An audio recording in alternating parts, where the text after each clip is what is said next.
Welcome back to another episode of Todo Tranquilo. Tranquilo.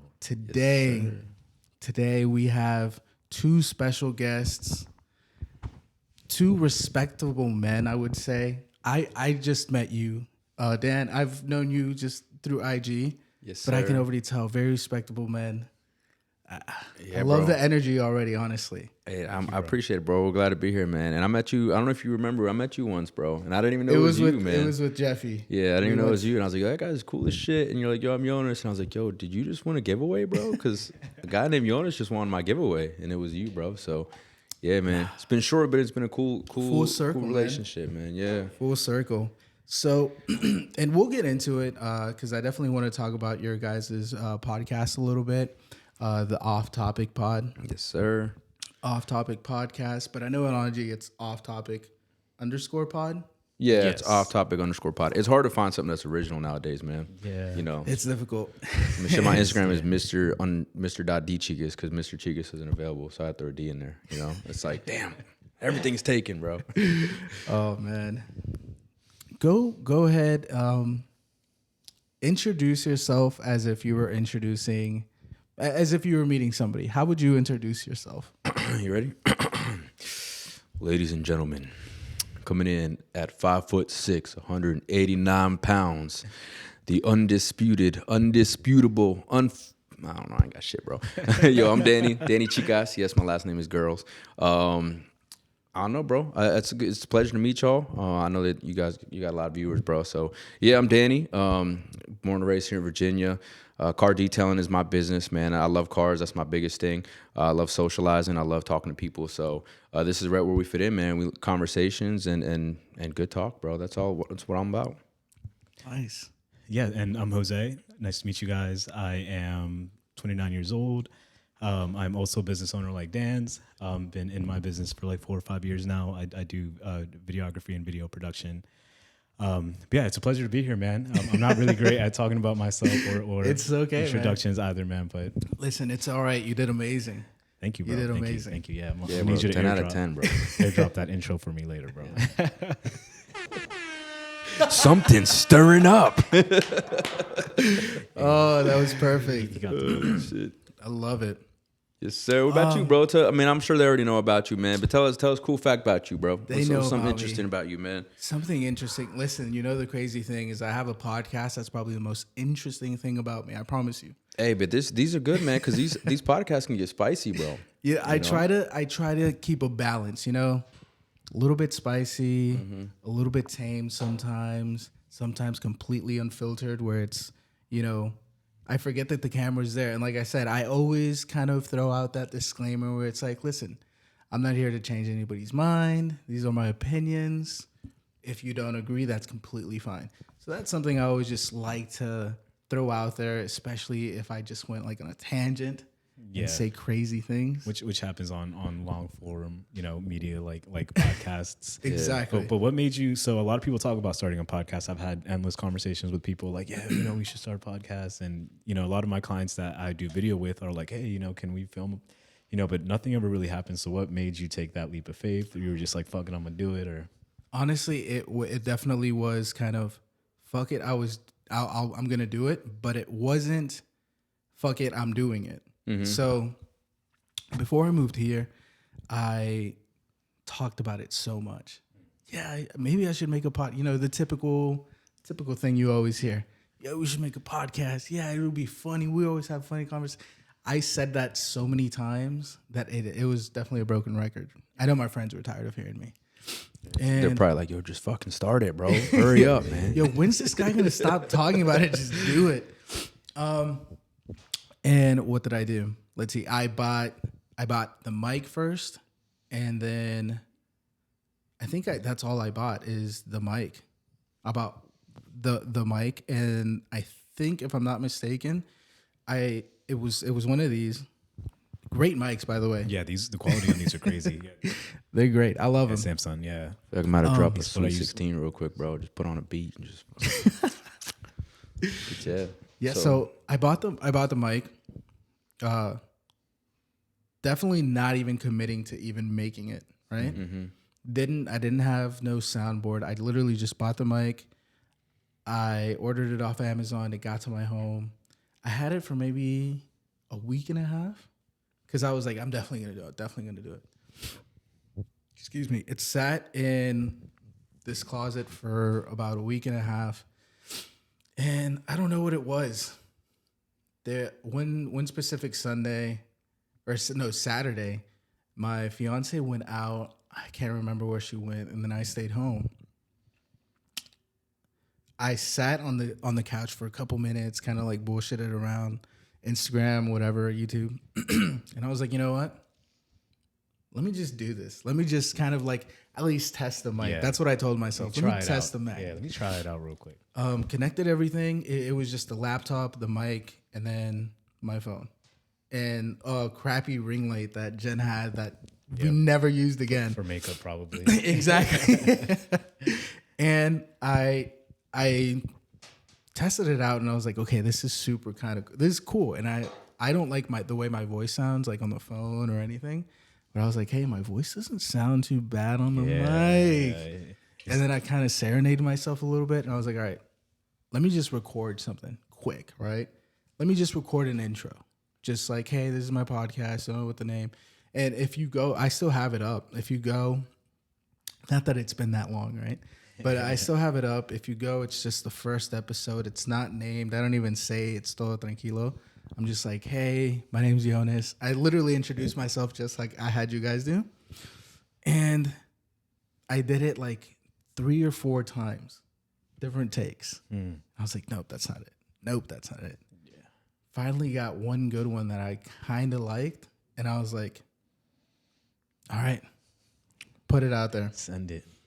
And I did it. And ever since, it's, it's been nothing. I think that's the most difficult part of not even just a podcast, but anything in life is just like pulling a trigger on it. Starting it. So it's funny you say that because Jose and I have been talking about podcasts for years now. I don't know if you remember, but I used to work at customer service at a pest control company. And I was like, yo, we're gonna start a podcast, bro. And I have like these videos on my phone of me just like sitting in the office, like, yo, I'm Danny. Welcome to my podcast. Like, we're gonna discuss like these things here and there, and just all that bullshit. It was like a 5-minute like little video, and it was just like me in front of my phone, and I was just like, nah, this ain't it, bro. This ain't it. Like, hell no. Like this is back when I used to cut my own hair, bro. So like I never had like a good haircut. It's like the hairline was a little janky. I was thick, man. I was at 215, so I was just like, yo, welcome to my podcast. And then I looked at it and I was like, nah, hell no, bro. But I don't know what the first equipment we got was, but it was a similar thing where we were like, you know what, bro, fuck it, let's send it. Come over, we'll film some shit. And we filmed like this funny, I don't even remember what the first one was, man, but it was just like, yo, let's just get in front of the camera and just start talking. And it was like an hour, we talked for an hour, and I was like, yo, this is it, bro, like, let's do it. So yeah, and we were like, we told you before we started filming, I do, some editing, so I'm able to curate the message a little bit. I'm able to curate a little bit like what we sound like. I say a lot of and I say a lot of like, and you know what I mean. You know what I mean. I say a lot of that. Honestly, monitor being able to like listen to myself is actually helping me kind of slow down a little bit, which is awesome. I need to figure out how we do that on our recorder right now. I wonder if there's a way to monitor everyone's audio at once. But yeah, man, people don't realize how much of an investment it is, not just on gear and equipment, but also knowledge and understanding and like trying to figure out how everything works. Because you said you bought a mic, but you didn't have a soundboard. So I'm assuming you plugged it straight into the computer. Straight into the computer. That's what we did, right? Yeah. And then we ran into an issue where you could only plug in up to 2 mics into the computer at once. I'm sure you had similar issues, right? Yeah. So you had to buy new ones that took XLR. Then you're like, XLR is on a soundboard. I need to buy a soundboard. Oh, and lighting. I'm sure you watched a lot of videos on lighting. You guys can't see this, but there's 2 sets of lights in here. They're diffused, so it makes it look better on the skin. But these are things that homeboy had to learn, or at least look at reviews. You know what I mean? To be able to even get on. I don't even know what diffused lights are, bro. So this is how you know Jose carries the team, man. Should I explain it? Nah, it's not. Yeah, don't let him sleep on. He said little editing. Jose is a professional videographer, man. So he lives and breathes just all kinds of work. So I feel like we did have, as far as like podcasts, I would personally say it falls into the category of like video, audio, right? Videography, audio visual, because sound. And so I mean the visual side I feel like I had down, but the audio side is still a learning curve for me. Like buying the XLR mics, buying a soundboard. Honestly, we even still to this day, we still, because of me, we have some like sometimes I'll forget to hit record on the fucking recorder. We filmed for like 45 we rocked minutes. a 45-minute podcast, Yeah. and it was like the dopest thing. I can't remember what we're talking about. Yeah. And then I was like, yo, that was now getting a little bit nervous making shit. Oh, bro, that's yeah. Yo, he got up and turned the camera off, and he said, I was like, yo, that shit was fire, bro. I He looked at me. I had the saddest look on my face. I wasn't even gonna tell him. Bro, I forgot to hit record. And I was like, oh. I was not even gonna tell him. I was gonna just like take the audio from the camera and see if I could make it work. And I was like, nah, let me come out clean, bro. And one thing I noticed, man, because you see how far away I have the camera, right? The camera the audio you get from the camera is unmatched from the audio you get from any audio interface. Of course, bro. Of course. You can't. The only thing that might come close is if you have like one of those wireless. So with audio, you or always, maybe like a boom mic, yeah, boom mic, yeah. But so when it comes to like film, like whether you're talking about the movies or you're talking about podcasts or even like personal work that I do with video, audio is 50% of the experience. So think about that when you're watching a movie in theaters, the audio, the sound, what you hear, the soundtrack, the sound effects, it makes you feel a certain way. The director, producer can make you elicit certain emotions, think a certain way, or, if they show a face and the music's kind of scary, and like the camera angle is looking a certain way, you can make him seem like a bad person, or you could just change the music and make him seem like a good person. So audio is super important. People will watch a shitty video, like if the quality is but you could have a 4K video, and if the audio is trash, people are not going to listen to it. You need to put some captions on it or something. That's why, they say, if you really want to start something, you're going to start it, right? And I agree with that to a certain degree, right? Mm-hmm. Because if you want to put something out there, you kind of got to make sure it has somewhat of some quality to it, Yeah, substance, bro. Exactly. Yeah. You can't just put whatever out there. So definitely the first couple episodes I wanted to make sure there was some substance where it wasn't just me bullshitting on a mic. And then it's just like, what is this guy? It's just like, who is this guy, man? Who let this guy do? I want to know his friends so I can tell them that that was a bad idea, encouraging him. Damn. Nope. Nah, but it's part of life, man. And anything you do, man, is you have to go through the struggle of like learning how to do it properly, right? Because right now you're sitting here, you're comfortable, you're confident, we're having conversation, there's no like fucking awkward silence, but you had to overcome that within yourself too, man. Just as like when we first started, man, it was just kind of like, damn, like Josie's talking some real shit, because he's very well educated, right? One thing about our dynamic is this guy is very knowledgeable on everything we talk about, so he'll be talking about shit and I'm just like, bro, what the fuck do I say, bro? Like, damn. But then he'll say something that kind of resonate in like a different aspect, or like, yo, let me ask you this, or like, I just thought of like, let me talk to you about this. But we had to overcome like the awkwardness of and I think it's like a back and forth, because Dan's to me, and I tell him this all the time, and since we're not on our own podcast, I'll say this, like, he's very personable. He's got great people skills.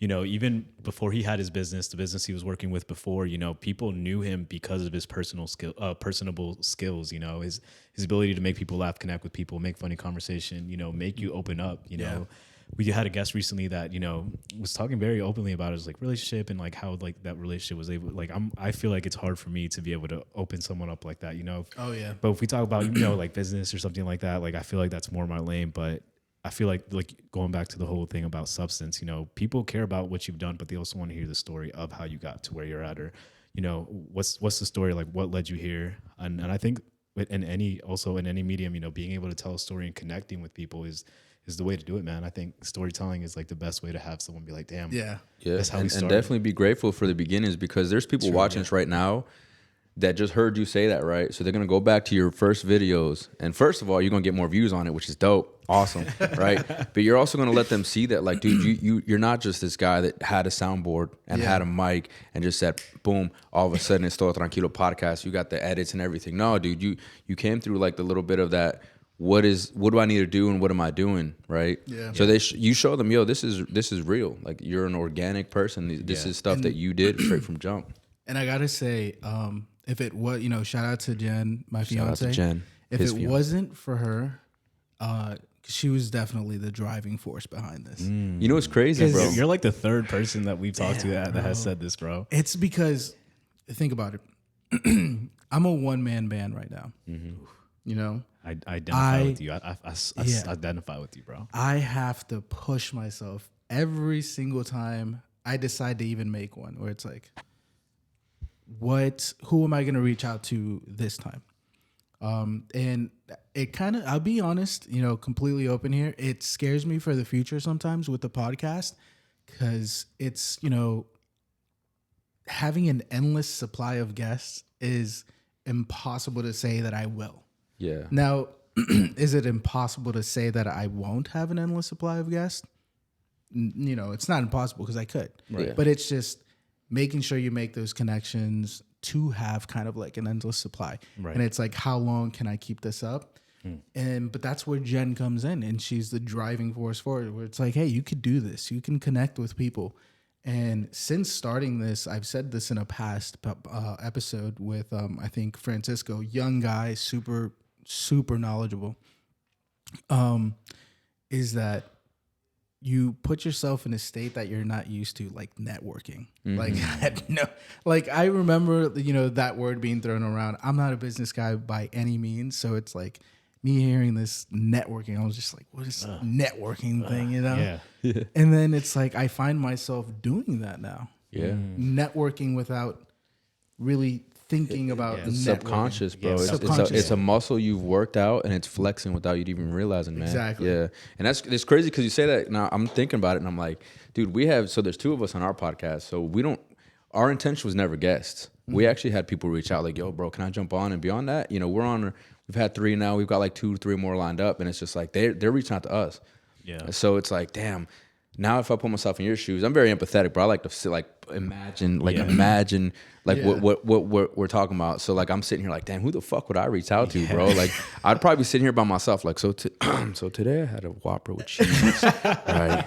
And the fries, man, half of them weren't well done. It fucking pissed me off. You know, like, it's just like fine content, but you have, this is also beautiful because you now have an outreach to people that you don't even think you had an outreach to. Because think about it, you're gonna upload this. I'm going to share it. He's going to share it, right? Now you've reached 3 different networks. I mean, this is networking at its finest, bro. Yeah. You could, his boy might be like, yo, that guy Yonis dope as shit. Let me get on here and shoot some shit with him. And you're going to get a DM like, yo, bro, can I come on?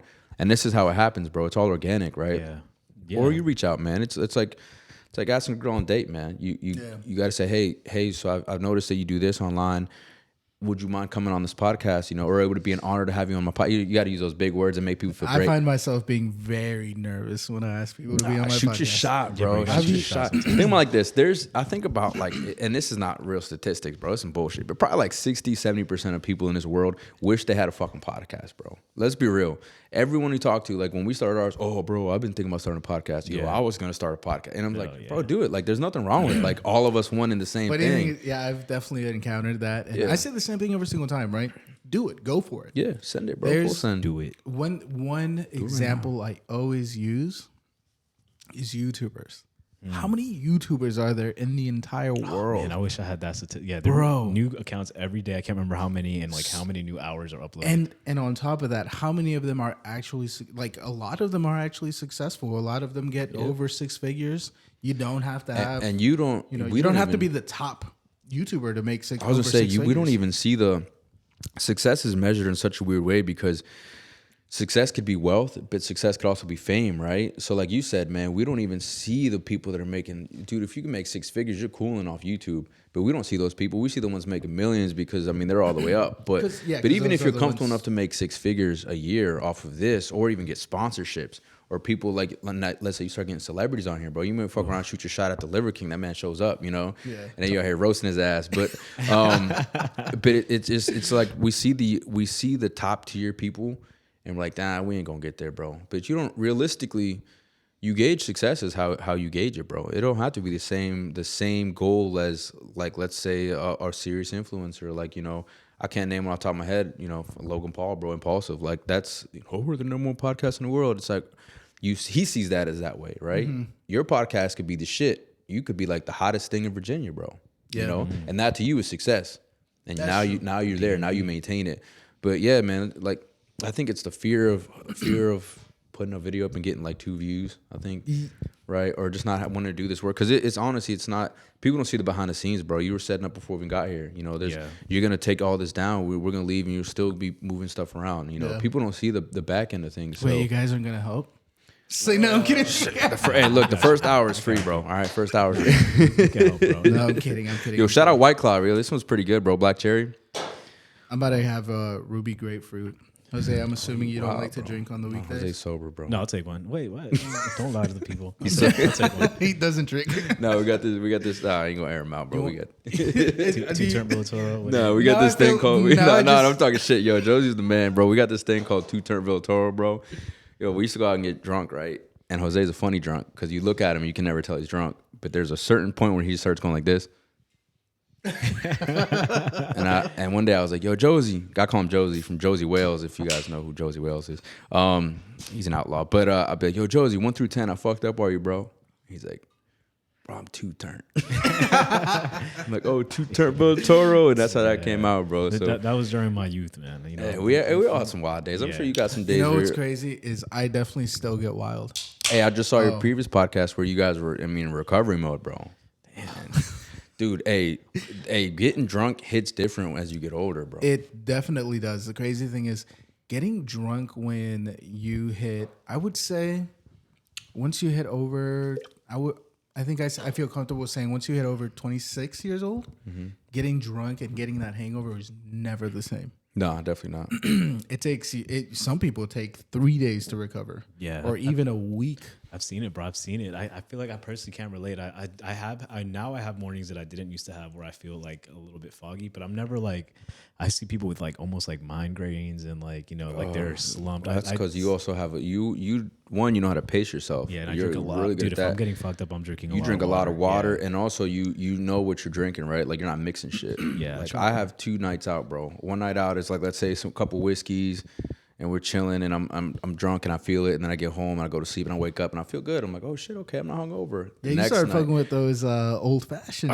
Dude, this is my first time having them. The bartender was like, I make like the best old fashioned. I said, damn, I'm gonna have to try it. Now I had one a long time ago, it was nasty as shit, but this one was pretty good, bro. The Lost Fox, I can't remember her name, but she makes a killer old fashioned. I think there's two bartenders there too. But then there's nights like, so that's like most recently that's the nights I've been having, bro. But there was one time we went out with one of my buddies visiting from Florida, and I had one of those nights where it was like tequila shots. Oh no. Yo, Jim and Cokes. And then I started thinking, reminiscing about the old days. Like, yo, let me get an Irish trash can. Irish trash can, bro. More tequila shots. Then I'm in that joint taking shots, and I'm like, ugh, fuck, dog. You start getting hot. Yeah, bro. Especially if you're wearing a sweater You at the stand bar. up after sitting down for so long, you start seeing a little wooziness, and you're like, oh shit. You start. I'm talkative, bro. I start talking to random motherfuckers at the bar. I'm like, yo, bro, what you drinking? Oh, dude. He's like, who the fuck are you? I just want to know what you're drinking, bro. You know, like just tell me and I'll shut the fuck up. You know it's funny. I'm guilty of that. Dude, I'm Funny, a social butterfly, bro. All my Fuck friends, if we're at the bar, we're at the club, they'll know I'm fucked up when I start buying random strangers drinks. Bro. Dude, I'm guilty of that, bro. I am so guilty. I do that so many times.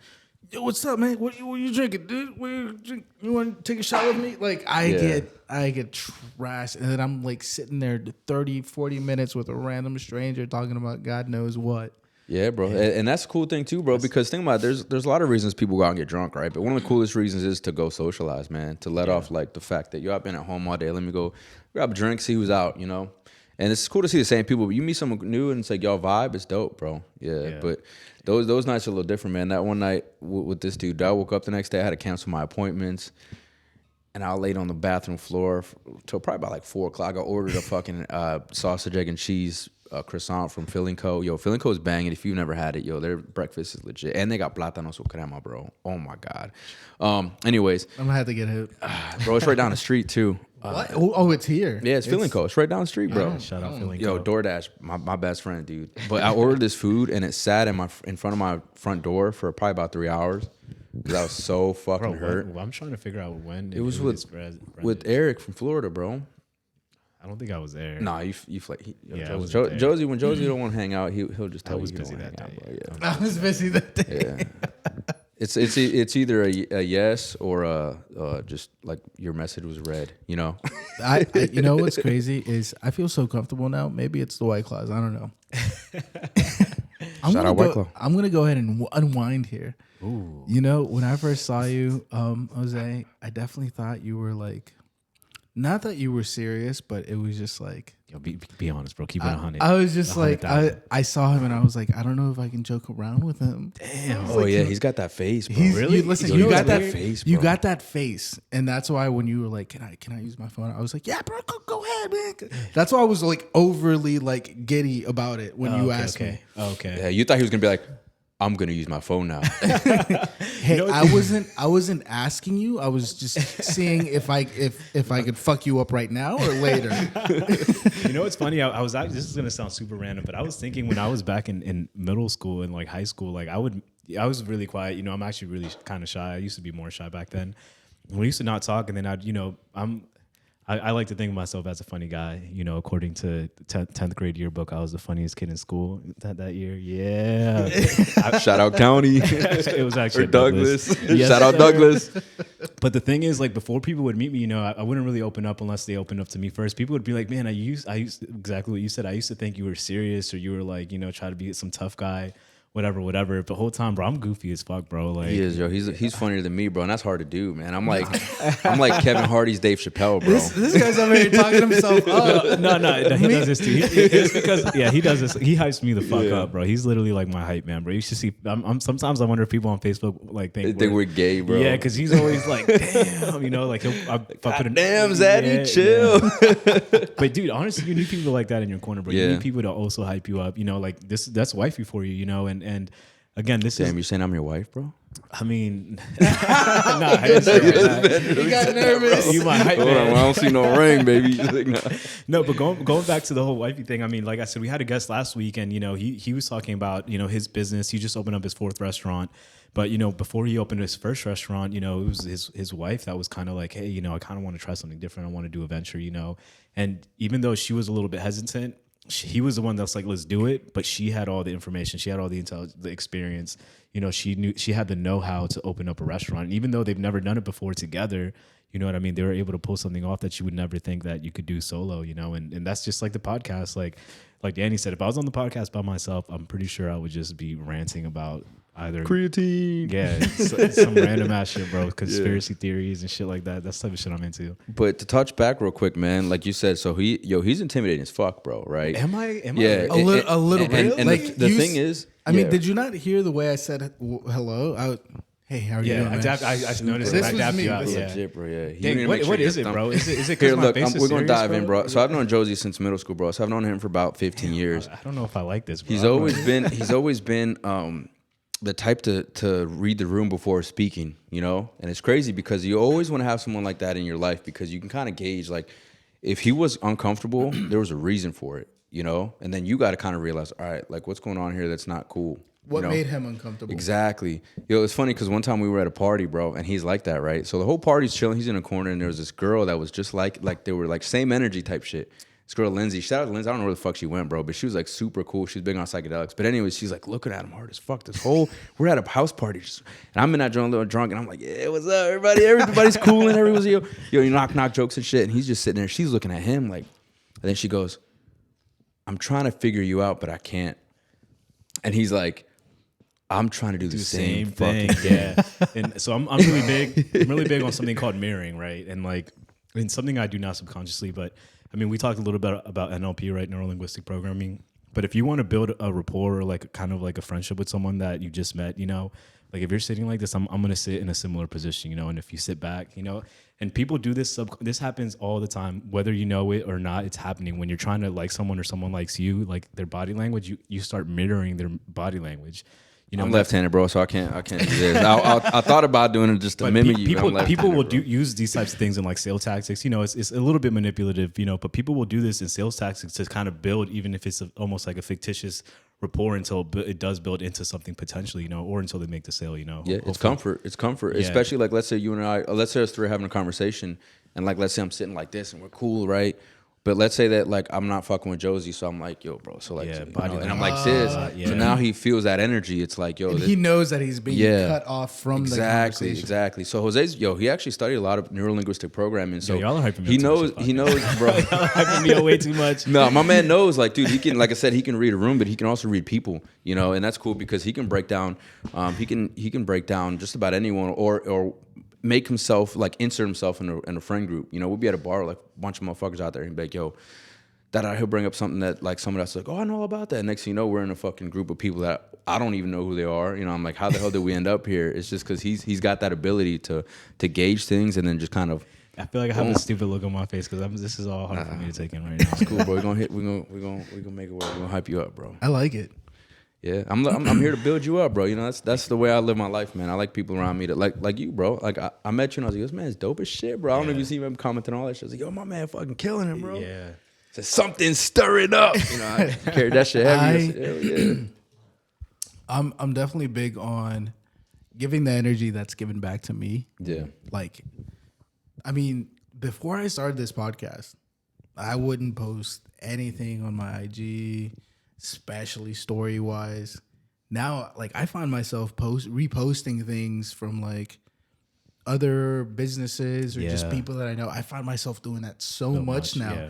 And it's like, I think subconsciously I started doing that because it's like subconsciously I just want to show more love. Yeah. Where it's like, hey, listen, I can't buy your service at this moment in time, but let me at least add my 1 cent into the bucket and let me repost your stuff. And that potential sales, bro, potential leads, potential sales, but also, dude, that goes such a long way. Like me as like, so my business page is not big at all, right? And I love it when I can see people sharing my post. That brings me more gratitude than them hitting me up saying, hey, I might have a potential lead. Just because, like, I mean, that's cool too, honestly. The leads are great. Yeah. But it's like just knowing, like, yo, that person believes in what I'm doing. I used to have 1,000 followers. My Instagram got hacked, so I had to make a new one. But I used to have, like, almost 1,000 followers, and, like, 4 people would share my shit. And I'm like, all right, I'm going to remember you 4 because, yo.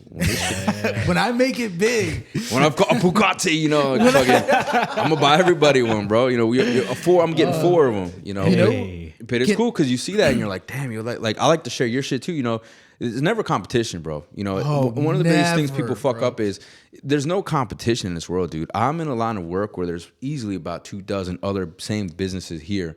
I don't ever compare myself or compete because there's too much money going around, man. There's too much for all of us to bullshit and be like, yo, fuck that company or that guy sucks. Nah, bro, they're great too. Whoever you go with. Yeah. But it's like, I love seeing people like, yo, share my shit. Oh, fuck you, share my shit. Oh, bro, there was like, when I first started the podcast, Que Pedo podcast was, they were doing shout out those guys. Yeah. Excuse me. The OGs. Shout out them, seriously. I think I shouted them out for like 3 or 4 episodes in a row. Like every episode, I'd be like, welcome to another episode of Todo Tranquilo. Shout out to Que Pedo. I was like shouting them out every single episode, bro.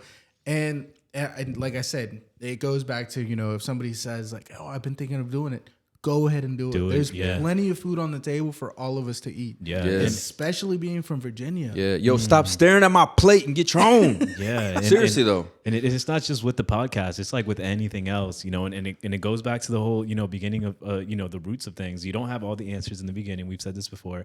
It takes time for you to like, you buy some equipment and you realize, ooh, I need to figure out how to do this. And maybe this wasn't the right, you learn as you go, trial and error.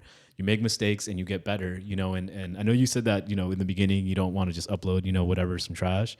But honestly, like if you're starting off from ground zero and like all you really have is your phone, you know what I mean? If you go back to Mr. Beast, he's a very successful YouTuber. He started off literally making videos off his laptop, like with his little, probably like 480p camera, like internal audio, and it was trash. And people were commenting, hey, get a better mic, get a better mic. And eventually he made enough money where he bought a better mic. The video was still shit. Fast forward, bro, he's like, probably he's up bro. there. He spends millions on making videos. Yeah. That's how much money he makes, bro. Yeah. So you know how there's this thing been going around where it's like it's kind of like a meme, $1 million or a dinner with Jay-Z. Yeah, I've seen that. Give me about $1 million, man. Honestly though, I kind of would I would Now, if you tell me $1 million or dinner with Mr. Beast, I'd go $1 million too. But I'm just saying, like, I would love to sit down. Like, if I could get the chance to sit down with a handful of people individually, though, not at the same time, I would love to do that. Now, here's the thing about that, though. I'm going to ask you, because I know exactly what you're thinking, but I also, maybe it's like a little bit of a pessimist in me. Do you think Jay-Z will be so open-minded that he can give you knowledge that's worth more than $1 million? Honestly, honest to God, no. Yeah. So I'll take $1 million, bro. Yeah. That's what I'm saying. Because you can sit down, he'll be like, eat your fucking steak, bro. Yeah. Like, listen, let's be real. And that's why I think people tend to not be so realistic sometimes. And it's normal, right? We're all human. But some people don't tend to be realistic, and they'll be like, "Oh, but Jay-Z's a billionaire now. He's an entrepreneur." Give you infinite wisdom, yeah, you know? It's like, do you genuinely think he's gonna spit wisdom on you just because you won some dinner date with him? Yeah, that's what I'm saying, dude. I've met some famous people, man, and it's like, are they? Sorry, I'm wearing winter socks, bro. Don't judge me. I was at work earlier, but some people want to spread the wealth, spread the knowledge, right? And some people just are so like, nah, bro. It took me so long to get here. You figured it out on your own. So it's like. Yeah. Do you take that gamble, or do you take $1 million? And you know what you can do with $1 million, bro? You really laughing at my socks, bro? I can't stop saying. Put my foot down, bro. Yo, shout out to Dickies though, bro. Yo, warm as socks. I work outside, bro. So warm ass socks. But I think on the actual Jay-Z meme though, like the dude's eating dinner, right? And he's like, Jay-Z's being like, man, you know you got it, you know, whatever. I can't do a Jay-Z impersonation. But then the dude's like, listen, man, no disrespect, Jay-Z, but they said $1 million or dinner with you. And then Jay-Z said, well, the guy pretending to be Jay-Z's like, you should have took the million, you should have took the money. Like, there's that meme that's like, how to make 500,000. Would you rather have 500,000 or a book on how to make 500,000, And then the first page on the book says, should have took the money, Yeah. Look, there's times to make decisions based on logistics, and there's times to make decisions based on like the obvious, bro. Like just because it seems like intricate or deep or like, sometimes a fish is just a fish, bro. It ain't no motherfucking magic carp, Like, just because you have the opportunity to put yourself next to someone who's a millionaire does not mean you're gonna suddenly become a millionaire. Yeah. I will say, I mean, I would say there's two sides to that, right? Because I agree, like, $1 million or dinner with Jay-Z, I feel like I could probably take a lot more advantage of the $1 million. If it was like, if Jay-Z would be my permanent connection and like I can network with his people that there's greater value. Exactly. There's way more value. But what I'm saying is it all depends on how you view the value you can get from him. Because I view it as like, we have that one connection. But think about it, bro. If you ever want anything, like you ever want like a meet and greet, right? Dude, they get paid to meet and greet. Yeah. They don't get paid to establish relationships. It's not a fucking, I like you, bro. You gonna come hang out with me? You my new boy. Nah, it's like, yo, thanks for dinner. It was a pleasure. Sign this for me. He ain't gonna hand you 10 grand. He ain't gonna hand you 100 grand. He's gonna sign your little fucking Jay-Z album. Be on his way to the next guy that want to give away, bro. Yeah. It's crazy. I'd hate to switch gears so sudden. Real quick though. Yo, we're doing a giveaway. Yo, $10,000 or dinner with Yonis. Ooh. Don't do that. It's like, nah, go ahead, bro. I'm a fake on the dinner. It's like, no, okay. Hey, that's like, confidence. You knew they're going to pick you, though. You knew they're going to pick you. Fuck the 10 grand, yo. You knew you're valuable, bro. Know your worth, king. But go ahead, bro. Go ahead. Super sudden switch, but I just kind of want to get your opinions on it. Okay. And we spoke on it, but not deep. It was just kind of like, let's talk about it. The whole prisoner exchange. Ooh. I had to bring it up. Yeah. It's a political move. I'm going to have to pull out my glasses for this one. Oh, shit. You always got conspiracy glasses, bro? It's like, no. You're not going to pull them out? No, do it, bro. Here, let me speak while you do it. Pull them out. Pull them out. Peer Please, pressure. Yeah, bro. My IQ is going to go. Put on some sexy music, bro. Hit that button with Hold on. As soon as you put them on. Introducing Conspiracy Joes. No, actually, so I do talk a lot about conspiracies. I feel like these headphones make me look. Is that it, right? Why you look like you got like an IQ of like 1 million, bro? First of all, why? His voice even changed a little Yo, bit. this shit got deeper, bro. You see, you started using different vocabulary, bro. Based on my statistical analysis. Like I said, I'm a little bit into conspiracies, and honestly, I don't think a lot of conspiracies are conspiracies. You know, they're rooted in fact. But I want to get a hat, so when we talk about conspiracies, you know, it's called my conspiracy hat, and then these are supposed to be like my IQ glasses. You know, I'm supposed to be smarter. I'm still working on it, guys. It's not figured out yet, but we're working on it. But as far as a prisoner exchange, I mean, I'm sure you've read up a little bit. You've done your research, bro. What do you think? I thought about it. The more I thought about it, the more I thought the worst. We know who the merchant of death is, right? The merchant of death. The Merchant of death. He's wow. I'm drawing a blank. Bout, bro. He's an arms dealer. Arms dealer. Arms dealer. Yeah. What does the United States like most? Fucking guns, baby. Guns and war. Yeah. You know what's crazy? Guns and war. You know what's crazy, bro? They talk about how there's countries that offer things in this world. There's countries that offer oil. There's countries that offer coffee. There's countries that offer, you know, knowledge. There's countries that offer these things. And you look at America, it's like, what does America offer? War. Yeah, bro. They'll try to tell you it's freedom, but it ain't. Nah. I mean, honestly, man, False advertisement. I love this country, but we are rooted in, we were built from war. We were built from conflict. Rebellion. Yeah. So we'll always have that, like, we got the most powerful military, right? And we're going to stand by that, bro. What else do we have to prove? We're in a fuck ton of debt to China. You know, Yeah. our athletes are, you know, they're dope. But I mean, you put them in different countries. Look at the fucking World Cup, bro. You put our athletes versus other athletes, and it's like, damn, bro. What do you? I mean, even the UFC's not even fucking Americans, bro. You got people from different countries fighting because guess what? We don't even have that to show. You know, Seriously. But that to answer your question, it just, the more I thought about it, it was just it was more of a move for us to maybe possibly get guns from other places, and it wasn't even about Brittany Grinder at all. Yeah, I think it was a political play, bro. I think they're trying to please the audience because how many people you think in America are locked up right now for marijuana charges? All of them. I mean, a lot of people, bro. Right? Weed's not even legal. Weed's legal in what? A handful of states. Yeah. Right? It's not even legal, bro. It's decriminalized. Right? Decriminalized. So you're telling me that we're gonna go against our own standard, right? And say, yo, homegirl's in a whole different state where we got no jurisdiction over, right? So you should have known better. Like, if I'm going to Mexico, dog, I'm not going down there and bullshitting. Like, we were down in Cancun. You don't see me on the street say, yeah, fuck Mexico, or bringing shit in. Because, yo, if I get caught, bro, I'm on my own. Yeah. You know, the only difference is she got a celebrity status, so she had people rooting behind her. But it was to please the people because at the end of the day, bro, she broke a law, right? And maybe it was minute. It was so small. Who gives a fuck about a pen, right? That's the way I ask. Who gives a fuck about a pen? But if you're in a different country, it's like I was like, yo, Joe, take your shoes off inside my house.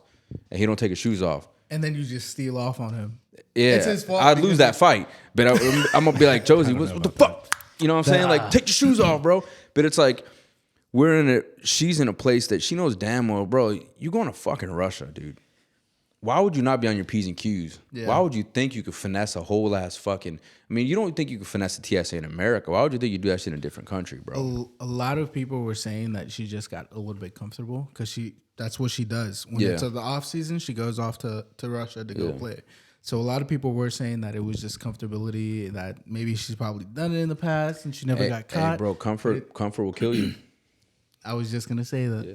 Comfort will kill you. You can never get too comfortable. The crazy thing is I apply that in all aspects of life. Everyday life. Imagine if so we go to the gym a lot, right? He's my hype man. He'll spot me and shit. Imagine if one day he's not there and I'm like, oh, I got this shit, bro. I'll throw 300 on his rack right now. Jeez, fuck it. Look at him. Stunning. Hell no, I can't hit him. I can't hit 300, stunt. bro. No. But I put that shit on there and guess what? I can't pick it back up. There ain't nobody around me, bro. I done just cost my own life just fucking around with being comfortable thinking that I got this, you know? You always got to be, no matter how comfortable you are, bro, even like with work, right? You're like, I do this shit every day, bro. You get careless. And guess what happens when you get careless? You start making mistakes. Mistakes, yeah. Yeah. Yeah, so hold on, let me ask you. So she plays in Russia also in like a league in Russia as well, or she's vacationing out there? I think it's for a league. I didn't read up into it. So a lot of players will get paid more overseas, bro. Yeah. Yeah. So or if they don't make it into like the WNBA or regular NBA, they'll go overseas to play. Right. So it's kind of like a thing that they do pretty often where they off season They'll go to another country. Yeah. Okay, so let me ask you guys this: what do you guys think that? So I'm sure you guys have heard the name Paul Wheeling as well. I'm not. Yeah. The Marine, correct? Yeah. So So there's obviously other American prisoners also in Russia, and people gave a lot of flack because there's this guy named Paul Wheeling who's also under Russian. He's arrested, I guess. He's what's the word? Detained, I guess. I'll be completely honest. I think I did see the post on it where it's like they put Brittany Griner on one and then that Marine on the other. Yeah. I didn't read up into it, but I kind of saw it was just kind of like So basically, they arrested him because they claimed that he was a spy. Yeah, that he was. They were trying to. Russia was like, oh, we caught the James Bond of America. Pretty much making a big claim, saying that this guy was he was basically an American spy trying to infiltrate Russia. Trying to get Russian information. They arrested him, and obviously they have their own system. So he's in there for I think 16 years. God damn. Yeah, and a lot of people were giving a lot of flack because they're like, oh, how are you gonna first of all that trade what they made a movie of him featuring Nicolas Cage. The Merchant of Death. Yeah, or you know how think much of a fucking gangster you got to be to get a movie made about you. I haven't seen it. I haven't either. Yeah, but I'm about to watch it now. Look, if I walked in his joint, if Jose walked in his joint, because you said he was a little intimidating, and I was like, yo, this guy right here, bro, he's the videographer of death, bro. Damn. Dude, you got. All I'm thinking is this guy's video records all the cartel killings. What has he done to earn that name, bro? What has he done to earn that name? Have you? Do you guys know what he's done? I mean, he sold arms to a lot of countries. A lot of terrorist groups. That's as far as I know. Like I said, I didn't do much. Africa also. I mean, it seemed like America used him as well. To kind of create. Okay, so. If you want to take control, like say that there's a resource right inside of a country, and you want to exploit the resources without there being a lot of government intervention, what you want to do is create a lot of chaos, right? And supposedly that's what they were using this Merchant of Death for. Was in places like Africa and like the Middle East, selling weapons to cause civil wars and stuff like that, where they can then dig for oil or, blood diamonds and things like that. And there's just so much chaos that the government is not organized to be able to be like, hey, you can't take our resources right now. There's just so much dissension going on within the borders that other countries are able to come in. Let me borrow your conspiracy hat real quick, bro. So have you guys heard that the government will actually drop off guns in like areas like Chicago and places like that, bro? Damn. Like they'll just drop off guns. Like to keep that, because think about it, bro. Guns are illegal. Guns are banned in places like that, right? Like they got heavy. I actually had no idea about that. So Chicago, California is another big one, bro. Maryland's a big one. There's a lot of very, very strict gun laws, and in these places where guns are basically banned are the highest gun violence rates. Doesn't that tell you everything you need to know? Like, well, somebody told me that motherfucker, the government was just dropping guns off, bro. And you gotta think, you know what the most famous gun? What kind of gun? If I were to tell you, if you listen to rap music, what we're gonna talk about a lot? I would say a 9mm. I would say 9mm. Not a chopper, bro. You know what a chopper is? You know what chopper is? It's AK, bro. Where do AKs come from? Russia, bro. They're Kalashnikovs, bro.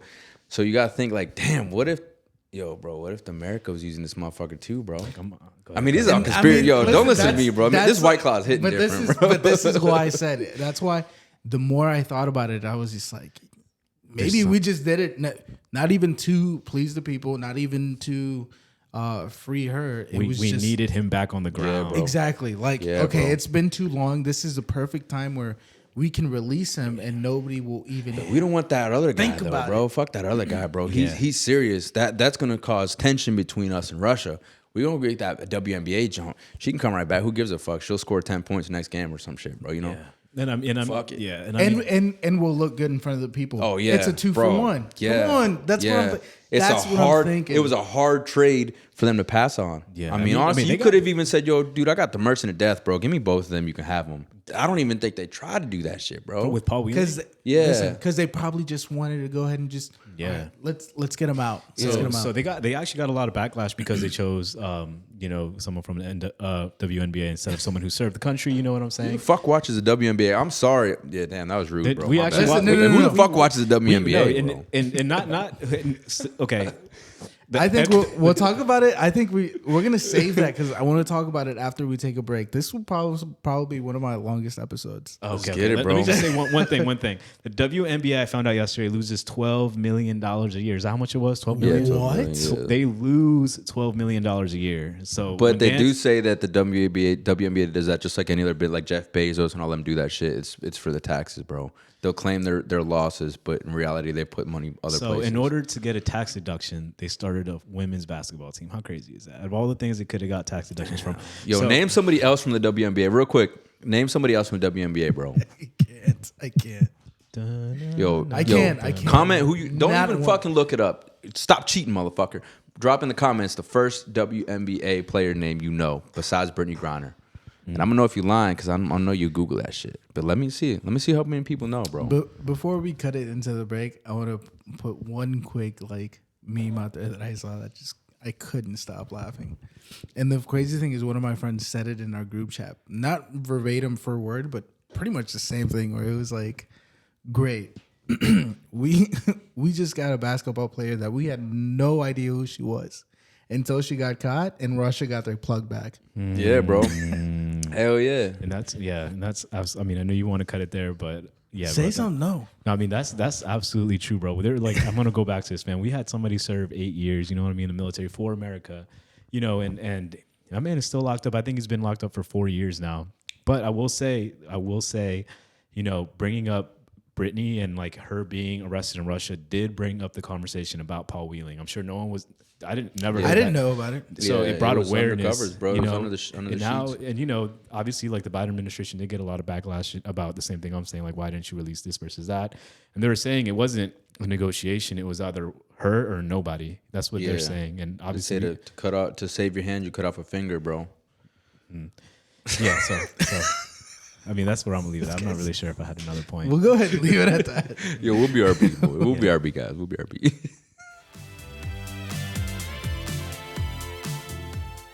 Peep this. Yo, he met Mr. Kitten when he I just got him, bro. The first I got him. Yo, to this day, he's like, yo, she's so wild. I'm like, who? Yeah, I do that to this day, bro. Who's wild? And he's got to be like, he's so wild. Because, yeah, bro, he just be forgetting shit, man. So when you have so much brain capacity being used for important things, you tend to block out those unnecessary things out, right? Bro, you're hyping me up, bro. You're like Stephen Hawking, bro. I'm surprised you can walk, bro. Well, welcome back. We're back. We're back here. What's up, everybody? Welcome back. Second segment 2. Yeah, if we're gonna open this up, Dan's gonna drop a sweet 16 on us. Since we're talking about it since the beginning. Nah, hell no, bro. I ain't doing that shit. Yo, you're gonna embarrass me in front of my friends. Okay. Embarrass me in front of friends. Yo, so Josie and I do this weird thing. We call it Freestyle Fridays, bro. Yeah, he'll come over. We'll put on a beat on YouTube on my TV and just spit some bars, bro. Yeah, we've talked about doing it on the podcast. We might actually put on a beat, you know, and then I'll just You're add crazy. it. You know, when you find out how to do that, here's what teach me, because I actually kind of want to do that. Like, I want to throw a beat and you can hear it through the headphones, or like, you know, just sound waves. Right. Oh, okay. So like, if I have a rapper on, like, you know, drop a beat. Oh, the hardest in the fucking world, man. Can I do it, bro? Can I do it one time? Yeah, go ahead. It's that corner one. That's Introducing. Nice. Damn. Hey, you could really intro you want to go? I'm not gonna lie to you, bro. There's a song, that's right? satisfying as fuck. There's a song called One of Those, I think it's called. I can't remember who's in it. Simba's in it, some rapper. But the beginning is one of these. And one day I was driving home and I was like, oh, that's dope. So I started just hitting the restart button on it. So I was like, do, do, do, do, do, do, do. And I was like, yo, this is fucking fire. Why didn't I put that in a song? And then like 6 seconds in, they finally do like, do, do, do, do, do. I was like, oh, okay. It's like, I thought I was creating something here, bro, but they already knew. Yeah. That's a cool little sound, though. I like it, man. I haven't played around with the... All right, hit a button. We'll add libs. What are the other ones? Just out of curiosity. Oh, damn, I thought you were going to hit a button. Yeah. I was thinking of something to say, so it would kind of go with it. You got a laughing one, right? Yeah. What did the dog say to the cat? What? Nothing. Damn, got the limp sound effect. Yo, how does a penguin build a house? How? He glues it together. I got the hi-hat and drum. Let's go. You got a laugh track too? Yeah. Yo, See the I laugh got track? you. Red, hold on. My life. That wasn't the laugh track. I mean, that's the. Oh, that's not the laugh track, true. No, it's like do you guys watch SNL sometimes? Yeah, occasionally. Well, I don't watch it anymore. Nah, but the Dave Chappelle one was funny as shit. There's like the old ones. There was like this one skit they did with, it would be like the Debbie Downer, and she'd say things like, "Yeah, so today I woke up." And she'd do that. Yeah. And she'd be like the Debbie Downer, like anything was just bad. It was I don't care what it is, it's bad. Damn. Hey, we used to have some wild TV back in the day, bro. I was watching this reel, and it was like, you ever watch like Keenan and Kel or whatever it's called? Yeah. And they were at a Chinese restaurant, and like a dude's like, yo, I'll get a burger, I'll get some fries, I'll get this, that. And the guy's like, sir, you in a Chinese restaurant? He's like, okay, my bad. Ching chong ling hong ling. And I was like, damn, bro, this is yo, that shit would not fly to this day. Like in these times, yo, the shows we used to watch would not fly, bro. A lot of shit. Cat Dog, you remember Cat Dog? I remember Cat Dog. You know what's crazy is funny thing you say that. Like there's the whole It's the laugh button. There's Funny thing you say that. funny thing you say that. Oh no, wait. Wait, that's not the laugh. I don't think I have a laugh track. I don't. It's okay. It's just the rooting one. Yeah. No, that's close enough. I gotta get the laugh track though, for sure. I think you can. Well, I don't know. You might be able to. You can program like other outside, but I think internally it has its own, right? For sure you Like can. a list. Yeah. I haven't touched Sorry, bro. I it. interrupted you We'll like dive 6 into times. that I later, kept It's rotating. okay. Yeah. It's okay. You could tell me what to do. Oh no, no. You'll finish your thought, bro. Super. Yeah. This is how he starts. Fuck. What was I even thinking Cat about? Dog. Oh yeah. So one thing I wanted to say, and I think it's a stereotype now for us, the older generation, where it's like, oh, everybody now is super sensitive and soft, but like genuinely, they are. Yeah, you're soft. Like, bro, like there is so much good TV that I remember watching. What's his name? Paul Mooney, I think. Okay, yeah. His stand-ups were like, if they were played now, canceled immediately. All that shit, bro. Canceled all immediately. That shit. Yeah. Like Carlos Mencia. Manda Mencia was hella racist, bro. Bro. And the thing is, like, all of us enjoyed it. Like, never once did you hear somebody say, "Oh, that's racist," or that, you know, that's offensive. them. It was just like, It was funny, bro. Dave Chappelle's, you ever watch the illegal leopard skit? Bro, I still laugh to illegal leopard, eh? You know, he's playing a fucking Mexican trying to sell some leopard print, but it's like, damn, bro, yeah, you're right. You're 100% right, man. Like genuinely, like, I know it's a stereotype now where it's like, oh, all these old guys are always talking about everybody's so sad, but like it's the truth, because it's the truth. Within one generation, it's almost like we went into a different reality. And the thing is, I'm not against there being awareness for mental health issues. I'm not against that, but it's like we can't hold everybody to a certain standard, and we cancel them just because you're choosing not to look away. Yeah, and Like, you know, It goes back to online bullying, bro. You ever watch that shit where it's like, dude, if you're getting bullied online, get the fuck off the internet. Like, it's that easy, bro. If you don't want to, there's this guy, right? I'm gonna put y'all on some game real quick. Long Beach Griffey, right? There's a guy named Long Beach Griffey. If you don't know Long Beach Griffey, go find his shit. If you're sensitive, don't even bother. don't even try. yeah. But he's got the one where he's like, he makes this kid, and the guy's like, yo, I fucking hate your content. He's like, have you tried blocking me? He's like, no, I'm not gonna block you. yeah, just watch I'm gonna watch your shit, and I'm gonna hate it while I watch it. Yeah. It's like, bro, just get off, or like, or just skip it, or just fucking go to a different thing, or maybe work on your favorite algorithms. You know, fucking damn, bro. I think you're right. I think maybe it stemmed off from online bullying, where it's like I can understand how that is a real issue, but it's like when it comes to just content that you come across on the internet, you can't be mad at it. All you can do is just, okay, I don't like it, swipe away. Let me clarify that, because I do believe that, bro. There are people that don't realize that just because you're in front of a screen don't mean you're gonna get beat the fuck up. So be mindful of how you talk to people online, because one day you're gonna run into them. Yep. What we're talking about is content, bro. Like Exactly. Just Tropic regular- Thunder. You ever watch Tropic Thunder? That's one of the biggest ones, bro. Robert Downey Jr. You know, that shit was funny as fuck. He played a fucking black man. You know, like nobody, literally. I remember that came out. There was not. I don't remember seeing one article about cultural Adam appropriation. Peep. or anything like that. Adam Peep. The Waterboy with Adam Sandler. I mean, he's getting shit for playing a fucking disabled person. It's like, damn, dude. I mean, to us, it was comedy. That's a good movie, bro. Because that's just how it. Yeah. Like that's nobody held anything to a certain standard. That nobody was trying to cancel anybody. Like I hate to say it, and I hate to fall into the stereotypics of today's generation, but like those were the good old days when it came to TV, at least. Because I can agree, like mental health awareness is important. I've said this time and time again. It's a very important, and I can understand it. Like just recently on my last episode, we talked about it, and I actually got a comment on it where this person she expressed situations about therapy, and then simply commented again and said, "I hate toxic positivity." And Damn, that's what I've been labeled that. and the crazy thing is, I looked it up at immediate. That was my first reaction, just like, what the like? We just pulling these things out of thin air? So I googled it. I googled it to see if there were even any articles on it, and there was.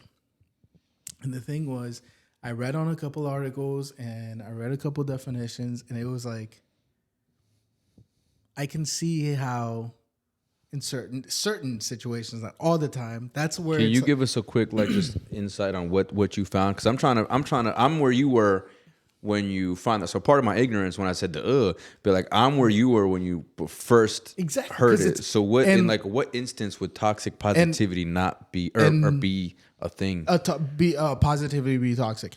Yes. So, and before I step into that, the thing is like that's something everybody has to agree on, where it's like you can't be mad at somebody for having a certain reaction because they don't know about it, because they don't know about it. You can't expect everybody to know about everything in every single certain situation. It's like saying a word wrong that they've never heard before. You can't be mad at someone for not being educated, bro. It's Educate impossible. them and let them build from that. And then Not from there, everybody, guess what? not everybody knows everything. Yeah, absolutely. Only true. Jose. So God, it's just like, you can't be mad. This is what this is. I'm surprised those headphones fit on his head, bro. Brain big as shit. He got a big back But head, yeah. toxic positivity is being overly positive about every single situation that it's normal to be negative about. Bro. If that's the definition, then I am the most toxic positive person in the fucking world. Same. Bro. No. The crazy thing is, I've been labeled that by I just hit a deer 2 weeks ago in my car and basically totaled my S4, bro. And if you know me, my S4 was my pride and joy, bro. That's my baby. And I'm in that joint like, oh fuck it, I guess I can look for another car, I guess, right? Yeah. Like it is what it is. And I was like, damn, bro, you not upset? And it's like, I mean, I could either be upset or something, or I could look at it from a different light. Yeah. See, but that's you onto you. Yeah. I think where the problem would stem from, where you could categorize it as toxic positivity, is, let's say Jose got in that, hit that, and I said deer. that to him, like, yo, at least you get a new car, bro. Exactly. Yeah. I think that's where it's like toxic positivity, because I don't think it's toxic. I think you're trying to build someone up from a bad situation. What's the other option? Yo, that fucking sucks, bro. Your life is ass, dude. Like, just fucking hang yourself in the bathroom because you hit it. You know what I mean? Like, damn, bro, you're gonna that toxic. I mean, we're opposite ends. Yeah. I think spectrum. what I think, because I don't know. Don't like hang I yourself said, in the bathroom. what I think is, it's not necessarily that you're trying to be positive. It's that you're not letting that person go through the negative feelings that is normal to have. Yeah, you have to let it out, right? Yeah, understandable. I think you have to let them have that moment, bro. And honestly, I'm not a victim. What the fuck? I'm guilty of that too, bro. I've had people in my life that don't allow me to be upset. And Josie has known me for about 15 years. I don't think he's ever seen me mad once, bro. Like I'm like, when I tell you that I'm toxically positive, it's legit, bro. But I do have my one day every once in a while where it's like, fuck, I'm down bad, bro. Yeah. Right? And I do need to find an outlet to let it out. But I mean, if I think about like, if I were with me and I was down and my dumb ass was like, yo, cheer the fuck up, bro. Everything's going to be all right. I'd probably go, shut up, bro. Like, you know? So I guess in a sense, but I wouldn't call it toxic though. I think there's different levels of friendships that you have, and you always need one person that's always going to help you see the best outlook in any situation you're in. You always need a person that's going to let you see the realism in the situations you're in. Yeah. You're always going to see the person that's going to give you multiple options, right? And then if there is a person that gives you negative, that's something you need to be careful with, because if you allow yourself to indulge in negativity, then that becomes a cancer in your life, Now everything is negative. It's like water. It's like glass half full, half empty. Yeah. Right. I see life as at least I got some fucking water, bro. Same. You know, like I'm not worried about negative or positives. Like I got some water, bro. Like I look at if I don't have a car right now, like thank God I have a work truck and I got another car that was a project and now I got to speed up. But it's like at least I have these things. I'm not worried about like, oh fuck, you know, this sucks. There are situations where you are allowed to. You definitely need to allow yourself to expel that energy or that emotion, bro. And as friends, all we can do is listen and support, you know. But don't take that. Everything's gonna be okay. Even saying that is like, damn. Some people probably take that the wrong way. If I'm like, yo, everything's gonna be all right, bro. You know. And I think that kind of brings it full circle where it's like you just can't expect everybody to just know everything. Yeah. And just how that person needs to be understanding about certain situations, you have to be understanding that not every person knows everything. Yeah. Yeah. So, or not every person needs that positivity, but I wouldn't say that's toxic. I think that's just a type of person you are. I think it'd be toxic if it caused some sort of harm or damage to your life, but I don't think positivity can cause any sort of harm. What are you gonna die like OD on positivity? No, well, by definition, I think like the problem, like I said, just stems by not letting that person. Yeah, allowing them to have that. Yeah, but But that's it's just also like- reading but the thing reading the people because there's Yeah. people that sometimes when they talk to you, they just want to vent. Yeah. They don't expect, or That's you true. should just not say anything. You should just listen. And I feel like that's where I have definitely felt maybe I was at fault of. Yeah. Where it's like, I can't read these social cues. Well, you and I And- are similar with that then. Yeah. And then it's like, they just want to vent, but I'm over here ignoring that social cue. Yeah. And all I want to do is like, hey, it'll be all right. And I Yeah. just want to be like, yo, It's gonna be hey, it's cool, going to yeah. be fine. Yeah. You know? And Yeah. that's where it becomes a You're problem. empathetic, and that's where it's dangerous to be empathetic. That's just why I keep a very small group of friends and people in my life because I'm like too empathetic, bro. If Jose was like, "Yo, I just got a flat tire," I'm like, "Yo, what kind of car is it?" I'm online trying to find him a tire, bro. Like that's how the extent of my empathy goes. It's like, fuck, like I would never want to be in that position. Let me see how I can help you. So if someone comes to me like, "Yo, these are the struggles I'm having," okay, how do I help you overcome these struggles? Let me do what I can for you. But sometimes that's not what people want. You know, sometimes it's like, damn, okay, let me just be your ear and let me not try to fix your problems or help you with your problems. So yeah, in a sense, I can definitely understand the concept of it. I just think that labeling it toxic positivity gives a negative notation. Yes. Yeah. There's, You know? with today's generation, I don't even know how it happened. Like it felt like one day one person went to therapy, learned all these words, and were like threw 'em out there. spewing them. Yeah. Everywhere. Think Yeah. about what you call toxic positivity is what someone else needs in their life. Yeah. Imagine I'm in the gym and I'm at like, you know, I'm trying to hit a number and I'm like, fuck, I couldn't get it up. Yo, you think I want to be like, you think I want somebody next to me that's like, damn, bro, that sucks for you. Or you think, you know what I'm saying? Next time, bro. Next time. But you see how you did that next time, right? Yeah, next time. Some people would say that's toxic positivity. Yeah, actually. I'm that guy. I'm like, yo, next week, Joe's, look, next week we're going to hit this shit.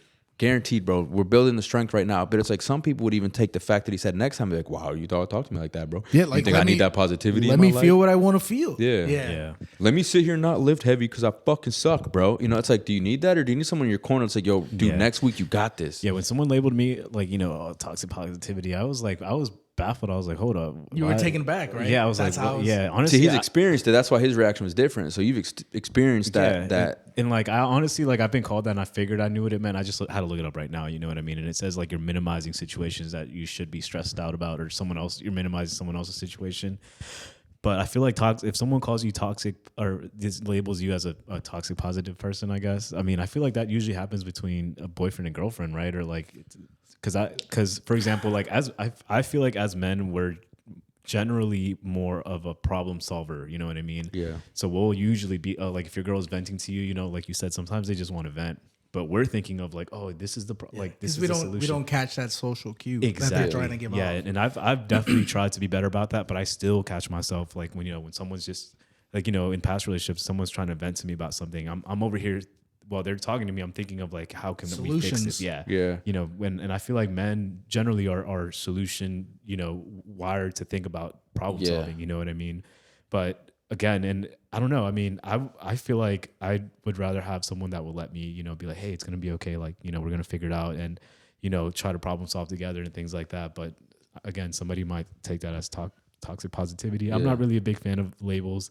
You know what I mean? Same. Yeah, it is what it is, bro. You don't have to TikTok. call I it think something. TikTok's has definitely gone a long way of, kind of Pushing these certain words. labels. Yeah, and the reason why I'm not a big fan of labels because you find identity in labels as well. Yeah. You know what I mean? Like I've heard so many stories about people that, were in school and like they were put in a special ed class and they identified as being special ed for the rest of their lives, Yeah, because they were told that Yeah. they didn't even take. I was just about to say that, like ADHD, bro. There are people that have ADHD, and then there's people that are self-proclaimed because they want to find that, like you said, that identity. It's like, oh, it's my ADHD. And it's like, maybe you don't have HCD. Maybe it's just something different, bro. Maybe But you had a lot of sugar, bro. yeah, And that's crazy thing that we're talking about this because that's what I said in literally the last episode where it's like, I can fully accept that these things exist. But when people go on the internet and throw these words around, so casually, so nonchalant, it gets its meaning, its real meaning gets lost. Saturated, bro. Saturated. Lost. Like how many people, and obviously there's obvious times where somebody says it, but they're joking. But there are some people in this world that will just throw around the word depression and anxiety so loosely, and not in a joking manner. And I have seen anxiety attacks at 2-3 in the morning. I dated a girl who had them all the time, bro. I had seen terror in her fucking eyes, and I'm like, you can't joke, you can't make this up. This is real, right? And then you see someone's like, I think my anxiety's kicking in, bro. Yeah, but they said you're just like just that. paranoid. Hey, I think my anxiety's kicking in, bro. Yeah, look at me right now. Yeah. Does it look like my anxiety's kicking in, bro? That's what I'm saying. It's just I feel like some people just throw around the word so loosely where it's like it loses its meaning almost. it loses its meaning, and like I said again, I can understand that these things exist. I can accept them. I'm not dismissing them, discounting them. Yeah, I do want to say something real quick though, because you got a lot of viewers. So for the people viewing this, I need you guys to understand we're not talking about you specifically. No, right? If you have something like shit, I have things in my life where I'm self-proclaimed, right? But I felt the emotions and I've ridden those rides. I'm sure you guys have too, right? This is not for y'all that are like truly go through these things. This is a general statement we're making about a situation. So if you do suffer from depression, trust me, I have very close people in my life that suffer from depression. I see it. I understand it. There are people that live it. Yep. This is not about you.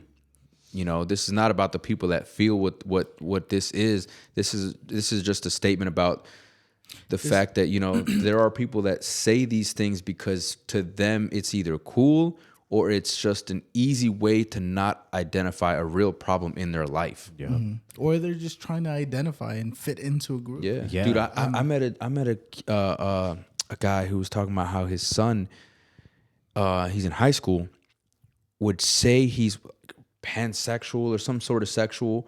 I think pansexual is It's the one where you could be with both. Or you can, I think you find anything. Or there's no, yeah. So he was like, he told his dad, it's not cool to be straight anymore. Like you got to be gay or something. And he's like, and I chose pansexual. So it's like you said, it loses its meaning.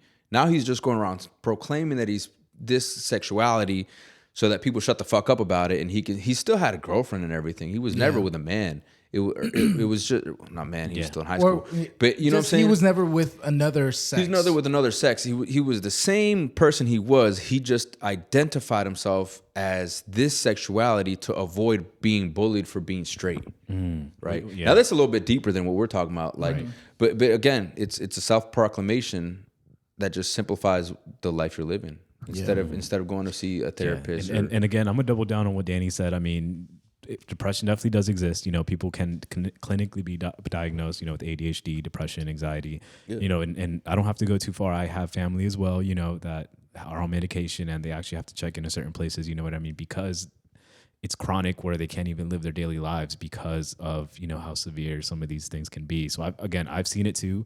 But, kind of going back to being a whole problem solver thing, the reason why some people might take us as quote unquote discounting depression is because, if Danny is suffering from depression and he's going through it, for me, it'd be harder for me to just be like, yeah, bro, you're depressed. Like, take medication, be a zombie, whatever. That's harder for me to do than be like, yo, Dan, we're going to get through this, bro. Like, yeah, you're feeling like shit, bro, but we're going, and that might be toxic positivity, but I'd rather be that than to let my boy succumb to depression and, watch himself cripple opportunities or, cripple his business, and things like that. Yeah. So, I mean, again, we're not discounting, the reality of it, but, I would rather be on that end of the spectrum. I'd rather, if someone's going through it, I'd rather know I gave them hope and faith in life than more negativity. Yeah. Exactly. Yeah. And again, we don't have to, I remember in my early 20s, when I was still trying to figure out what the fuck I was doing with life, I remember I had like a span of a couple months where I would like wake up with like feeling fucking sick. Like I had like a sick to my stomach. Like I didn't know what I was doing. I didn't know where I was going. I didn't know what I wanted. I didn't know what life was. I was like dating someone and I felt like I was losing them, and like my self-worth and my value, that was just an ugly, ugly, ugly, ugly time. I'm not going to deny that I had those feelings and, you'd have like good moments when you're interacting with people. And then like when you're alone, you know what I mean? You have these thoughts like, damn, like what is life? What am I doing? Like, what is the meaning of any of this, And then in those moments, I was really isolated and stuff, and I was like kind of going out of church. So the support group that I used to have wasn't really there anymore, And that's when me and Dan started reconnecting again, and he, again, he's toxic, positively toxic, bro.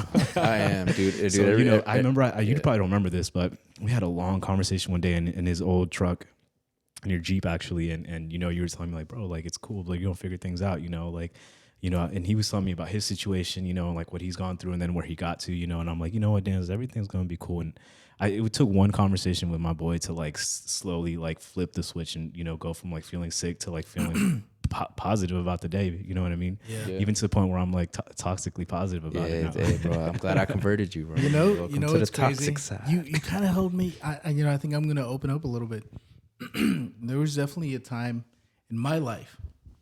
We don't have to go that far. No, let's get deep, bro. Let's get deep. As men, let's get deep, bro. This is going to change your podcast game, bro. There was definitely a moment in my time, in my life, where I think it was maybe my crazy thing is I'm going to put this out there. I never graduated. I got my GED. I was a super senior, still going to high school. I was like 19 years old. I felt embarrassed. And then in my personal life, household, I felt like nothing was going right. Felt like everything I tried, it was wrong. It was wrong. It was wrong. Nothing I was doing was good or right. Felt like my entire life was to just exist. Like I said, that was a dark moment in my life, but I didn't go ahead and take that moment in my life and then just say, move from it and then continue to say, oh, yeah, I suffer from depression. And that's kind of like the thing I'm trying to explain sometimes, where it's like you can go through these very hard moments in life where you're on rock bottom for whatever reason, right? Because I was young. My mom wasn't making me pay any bills. It was just me being a super senior, going through these emotions and feeling like every single thing I did was not going right. It was a very dark moment in my life where it was like I was considering things that I would never consider, but I got out of it. And I'm here now, but just because I went through that emotion doesn't mean I have depression. Yeah. And that's kind of like the thing where it's like I want to explain, and it's very difficult to explain. What it is we go through moments in life, right? Yeah. There are trials, tribulations, you call them whatever you want to call them, speed bumps, hurdles, seasons, whatever you want to call it, right? But just like being angry for a moment for a situation, you cannot let that situation define your entire life. Because look at where you're at now, right? You don't even you realize, I don't know if you realized, I realized it, bro. I was like 3 points on one class from getting my advanced diploma. Who the fuck gives a shit about an advanced diploma, bro? You think, like, I beat myself up about it because I was like, damn, I was three points from, whatever the fuck that science class was, bro. when you got to learn all the fucking periodic table and shit. Chemistry. Chemistry. Yeah, I was 3 points from getting an advanced diploma because of chemistry. But as I'm older, I'm like, dude, no job, and I've had a lot of jobs, bro, has ever asked me for my fucking diploma. Nobody's ever like, do you have an advanced? Do you have a GED? You know what I'm saying? Yeah. Do you have a standard? Where'd you go to school? What's your GPA? No, who gives a fuck, bro? Like, do not let these moments define. And it's not even just about school, bro. Let's say you fail your driver's test, right? Are you now all of a sudden not going to drive because you failed once? Are you going to let that moment define you? You know, let's say you get fired from a job because you're not the best at computer analytics. Are you now just the shittiest person ever and you just can't hold a job? Or maybe you go and you find a sales job and now you're making 6 figures and you just shit and you the best at that job. Are you going to let the fact that you got fired define your entire life? Fuck no, bro. Like I said, we all have trials and tribulations. There's no doubt in my mind that every single person, you look at the wealthiest person, you look at the most successful person, you look at the person at the top tier of anywhere in life, and they have gone through trials and tribulations.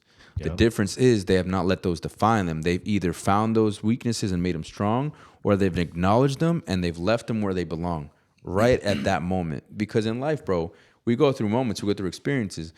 Let it sit where it was. Stop digging up the past. Dude, I got a shit past, bro. I'm pretty sure, I've never even seen a therapist, but I keep getting told to go see a therapist, right? Damn. I got a lot of shit that my mind will block out, bro. Like someone be like, you remember that? No, I don't remember that shit, bro. You remember your youth? I don't remember that shit, bro. What are you talking about? You know? That's actually true. The crazy thing is, I'm going to bring this a little bit full circle. Let's get it. And I think that's where toxic positivity becomes a problem. Ooh. Because you are so positive. And the crazy is, my fiance made me realize this at that time. Because you're so constantly positive and you think about somebody else has it worse out there than me, you're so dismissive about actual things that happen in your life that were super kind of detrimental. But you choose to ignore those because you kind of like, because you're toxically positive. Yeah. And I can answer that for you. And that's not even a question, but let me tell you about me, bro, right? Because y'all both getting deep. And I told Jose this already once, bro. I have no fucking choice in my life but to be positive. You want to know why? Because if I allow myself to get into one negative mindset over any situation, I have a very difficult time getting out of it. Like stupid difficult. I always preach, hey, it was a bad moment. Everyone around me, yo, it was just a bad moment, bro. Why are you getting mad over someone cutting you off? Why are you getting mad over like, you know, a cop being on Route 7 and their speed check? Who gives a shit? That's not, live your life. But if I'm in like an instant where it's like, dude, I've allowed myself to become like a negative overtaken by negativity, bro. Now my whole day is gone. My whole day. And I spend a long time like, fuck everything I've worked for to make sure that I'm never in this situation. I'm in this situation. And you know what gets me out of that though?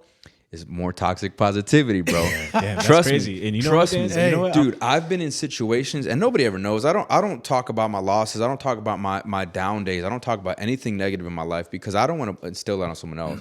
But there'd be a day where I'm feeling like absolute shit. I've been shit on by the world, right?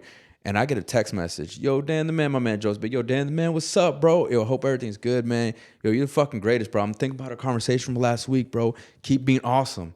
Like, you the fucking GOAT. And I'm in that drone like, is that really all I needed to just feel a little better, bro? You know what I mean? So it's like you said, toxic positivity in my life is what keeps me out of the fucking gutter, bro. Because Dance is the poster child of love toxic it. positivity. I love bro. it. But what choice do I have? I got two choices, bro. So I mean, let me play devil's advocate a little bit though. Dan's like, My bag out of bro.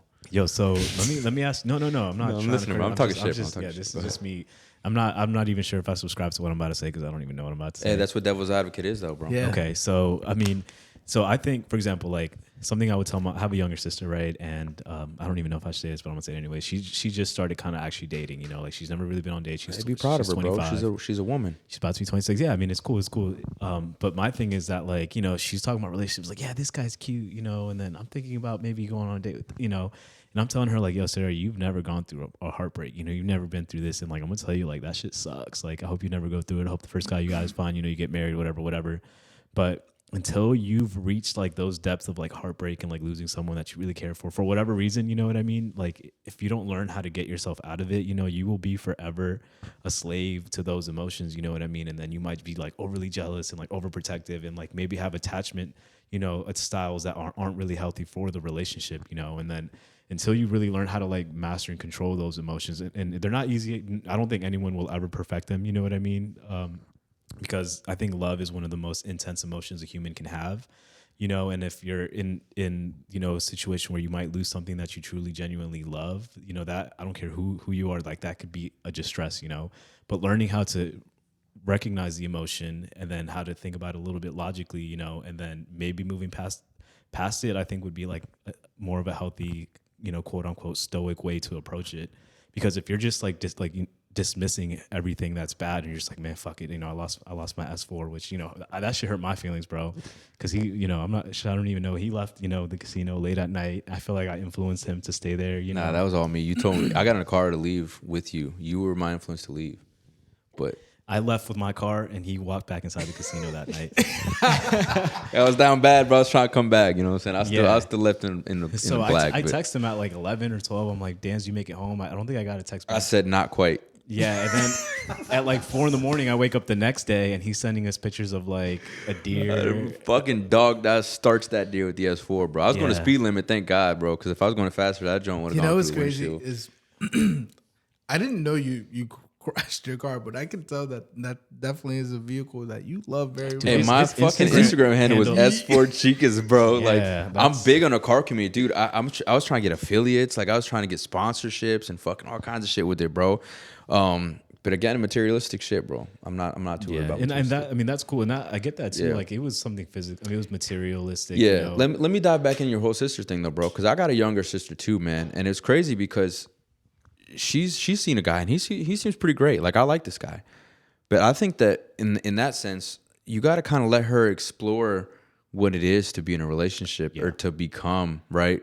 Because I mean, honestly, bro, heartbreak is a motherfucker, bro. Like, I mean, I'm sure we've all gone through it, and if you haven't, every player out there was once a good sweetheart, young man, respectful, until he got his heart broken. I wasn't gonna go that deep about the players, bro, but I mean, shit. My thing is let her enjoy this relationship without thinking about a heartbreak. Yeah, because either they are like sweetheart. We know a lot of people that have been together since high school. Yeah, they got great relationships, you know. Or we know people that date someone new every 2-3 years, right? Yeah.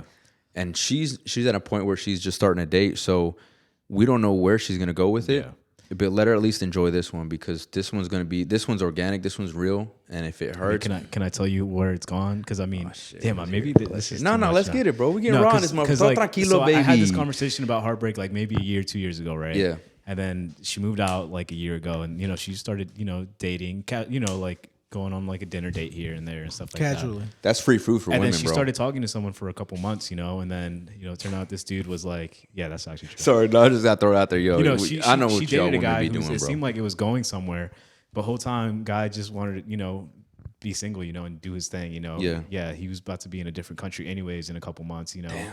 Yeah, but I feel like you gotta disclose that in the beginning. Yeah, you do. Yeah, but dude, I mean, these are kids in like their mid 20s. Yeah, that's true. Yeah. So, anyways, I'm in El Salvador. I'm in a different country, and then she's like, she's hitting me up on WhatsApp. She's in Ashburn. I'm in El Salvador, and she's like telling me about her day, and she's like, yeah, and then.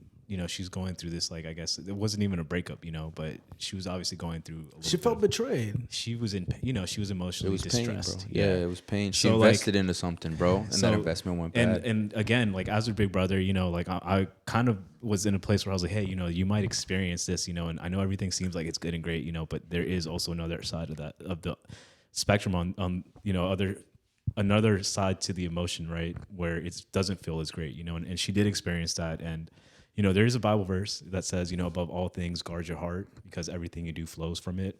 So, I mean, I was kind of trying to prepare her like, hey, I'm not saying it's going to happen, but there's always a possibility and it sucks and you're going to experience an emotion. She was calling me, even though she knew I didn't have a lot of service, but she just wanted to vent and talk to me. And, at that moment, I mean, you'll always be her comfort, bro. That's what family's for. And at that moment, even though she knew you had no service, she just knowing you were there for her to call was probably we just talked, enough. and I told her, hey, it's gonna be cool.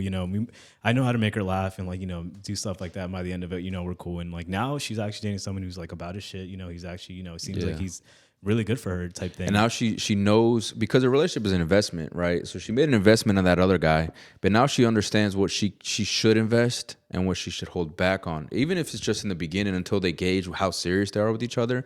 Now she understands that if it don't work, bro, she didn't invest 100%.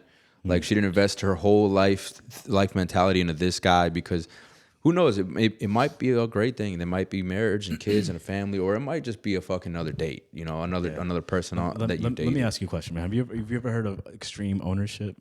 Extreme ownership. It sounds like something probably Andrew Tate has talked about. Let me tell you, you owning the fuck out those glasses, bro. Them joints look fly on you, man. From this angle, I just had to tell you, bro. Them joints saucy. Yeah, so God damn, I'm gonna drown in your drip over here, bro. Anyways, I'm sorry. Extreme ownership. Go ahead. Yeah, so I mean, he actually has talked about it. He never labeled it this, but yeah, pretty much it's everything, even if you don't want to say so, everything in your life. And I'm not even gonna go as far as say in a man's life. Obviously, this applies to women as well. Is your fault? Everything, bro. Like that's what extreme ownership is. And there's a book called Extreme Ownership by this guy named Jocko Willink, I think, and he talks about it more in the context of being like a CEO or a business owner, or being in a management position where you have people under you. And he's saying, like, if one of your employees don't get something done, or something doesn't happen, it doesn't meet a deadline, or expectations weren't met, he says you as a leader are 100% accountable. You didn't explain it well enough. You weren't, keeping up. Hey, how is this going? You have to be held liable. You have, yeah. And he states that what separates good leaders from excellent, above, average leaders is people that exercise extreme ownership. And he has a military background. He was a Navy SEAL. Oh, you talking about Jocko? Yeah. Yeah. Did I say Jocko? I did. Yeah, right? Jocko. Shout out Jocko. That guy right there is full of knowledge. But keep going. He is, yeah. So I know he gives this perfect example, and I'll just give the quick version of it, right? Where, there's Hell Week, right? Which is like 7 days. You're like basically not sleeping. You're working out all day, and you're like in the mud, in water. You're carrying logs on your shoulder, and there's like 6 groups, right? And like group number 2 was doing the best. They were out beating everybody, right? And then group number 6 was like the slowest, the last, they were always last. They had to do extra push-ups and extra like flutter kicks and everything because they were so behind, right? So they were like, okay, team 6 is the worst and team 2 is the best. Let's switch their leaders and see what happens, right? And then as soon as the leader, it was switched, number 6 became, first it was like the second top, and then it became the top, and then they were kicking ass, right? And then team 2 went straight to the bottom as soon as they switched leaders. And, that was like, yeah, and that's crazy. It's crazy is because when team leader 6, the original, was on team 6, he's like, man, look at the squad they gave me. The squad is shit, like they're slow motherfuckers, whatever, they can't carry this weight, whatever. And then they switch to leaders, and then the complete opposite happens, bro. So that proves a huge point that you can't blame the crew, you know what I mean? Especially if you're in a leadership position, man. Really quick, I want to get back to what you... Sorry, go ahead. I wanna circle back to what you said, because I think it's very important. How you told your sister, like, you're gonna go through this heartache. You're gonna experience it. It's gonna be tough. You're gonna hate it. That is a very essential thing in life, is to go through these hard times. Because if you never go through them, if they happen again, you're not going to know how to handle it. Nope. Yeah, my Facebook bio says, a knight in shining armor is one whose armor has never truly been tested. Think about you went your life and you ain't never felt a heartbreak, and you meet the love of your life and they fucking kill you, bro. I've heard, I don't know if it's true, I don't know if it's been scientifically proven, but I've heard you can die from a heartache. Damn, I believe it. Yo, hey, let me shameless plug, bro. My boy T Grizzly, bro, has a song called Classic Shakespeare, something Shakespeare. Go look it up. It's his new album, right?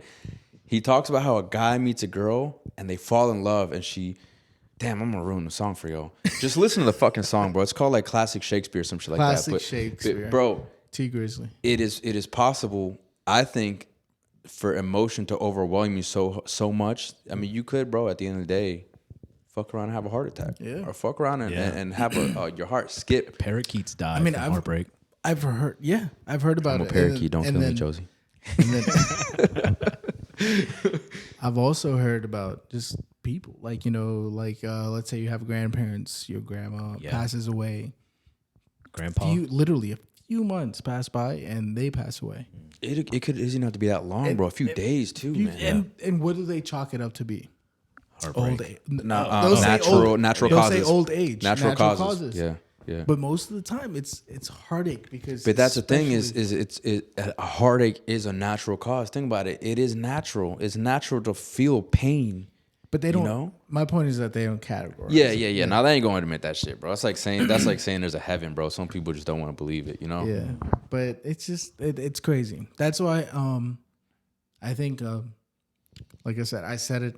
I keep going back to the last episode because the last episode I kind of went in depth. That episode was deep. If you guys haven't watched that yet, he's gonna put a link to it. I watched it. This is definitely a conversation worth listening to. But anyways, go ahead. Because sometimes you have to let people go through these tough times. Yeah, you can't explain it to them. And let them express these emotions because, especially if they're, I would go far enough to say, and I'm not a parent by any means, and to all the parents out there, don't crucify me for this, but it's like, I feel like when you're a parent and you have a kid, I think it's difficult to define what needs to be taken care of from a therapist and what you can do at home, especially when it comes to bullying. But sometimes what I've seen, and you see it in viral videos, there are grown adults that don't know how to handle a situation because maybe they've been used to being babied or catered to. Yeah. Like you've seen that. I mean, it's the whole literally the whole categorization of Karens. They don't get what they don't get what they want, so they sit there and they cry about it. And instead of it being, I'm gonna go tell mom, it's I'm gonna go call the police. Oh, for sure. Remember you used to get spanked, bro? Now people calling the cops. But you're 100% right. You know what's crazy is I was playing chess with a child once. And I was teaching him how to play chess. And halfway through the game, I'm winning. Because as we're playing, I'm teaching, but we're still playing. So you're going to win by any means necessary. And their parent comes. And my whole purpose was to get them to understand what a knight does, what a bishop does, what a rook does, right? I'm not even worried about winning right now. I'm playing a fucking child, bro. I'm teaching them the basics of like, hey, had you moved this differently, this could have come, the outcome would have been. I'm trying to teach them to understand, to see forward. And their parent comes and goes, why would you not just let them win, dude? What the fuck? Wait, are you serious? Oh, 100% serious. And and this killed, right now I'm trying to teach them to understand the basics of chess. Like, it's not about winning or losing. They're going to take a small L, but after this game, they're going to know how to play. Dude, you could have just let them fucking win. Why would you make them lose? And I'm like, damn, dude, like, if I let them win every fucking game, they're never gonna learn how to play chess. And then they're never gonna understand what chess even fucking is, bro. Chess is so much deeper than pieces on a board. But they'll never learn how it is to take a loss. That's what I'm saying. It's like you cut off the opportunity to learn so much by just giving a victory. Yeah. Because think about it, dude. If you have a child and they're on a football team and the team loses and they wanted to win so bad, no matter what they did, they lost. This is the perfect opportunity for you to teach your child what it is to take a loss. Dude, you got to take the wins like a motherfucker. You got to take the losses like a motherfucker too. It's part of anything. It's part of life. Yeah. It's part of games. It's part of business. It's part of relationships. It's part of investments, man. It's part of everything. Yeah. You will inevitably take a loss. And when you take that first loss, it's going to set your whole life on how you handle it. Yeah. And honestly, it takes a little bit of grace and, learning how to be a little humble, how to take a loss, But being able to take a loss or a failure and then push forward and learn from it, like that's the key, honestly, to anything. This podcast, we were just talking about it. You don't start knowing all the technical stuff you need. You don't know, how much to adjust the gain or, what kind of settings am I using on my camera? What kind of lights, all that shit you learn. And the first podcast you put out might not be as great, but I guarantee you the 150th is going to be way better than the first 10 or 15, you know? Or episode 17. Is it 17? It's actually 18. Or episode 18. Yeah. And we're not parents, but, you know, I had a conversation with a parent on a podcast and same exact thing. You know, their daughter, they're playing like some kind of dodgeball game or like throwing a ball at each other or soccer, I guess. Soccer, yeah, it was soccer. And like, you know, the dad was blocking all the shots, you know, not letting his daughter get any shots in, you know, and then it got to the point where she got frustrated, you know, she started crying and like didn't even want to play anymore.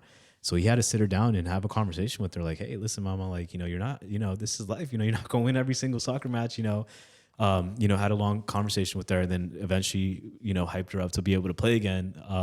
But you know, he was allowing her to make some goals after that, you know, just to kind of maybe encourage That's her. that parent in you, man. You got to have a little cushion in you. Yeah. Like, Yeah. Had we played chess a little longer, I mean, obviously I'm going to throw a game or two, bro. Yeah. But once you learn how to play it, like this is like you Going don't all know. out. You know what got I'm you saying? got to at least know the basics. That's Yeah. what I'm saying. So my whole purpose was like, let me get you to understand what we're doing.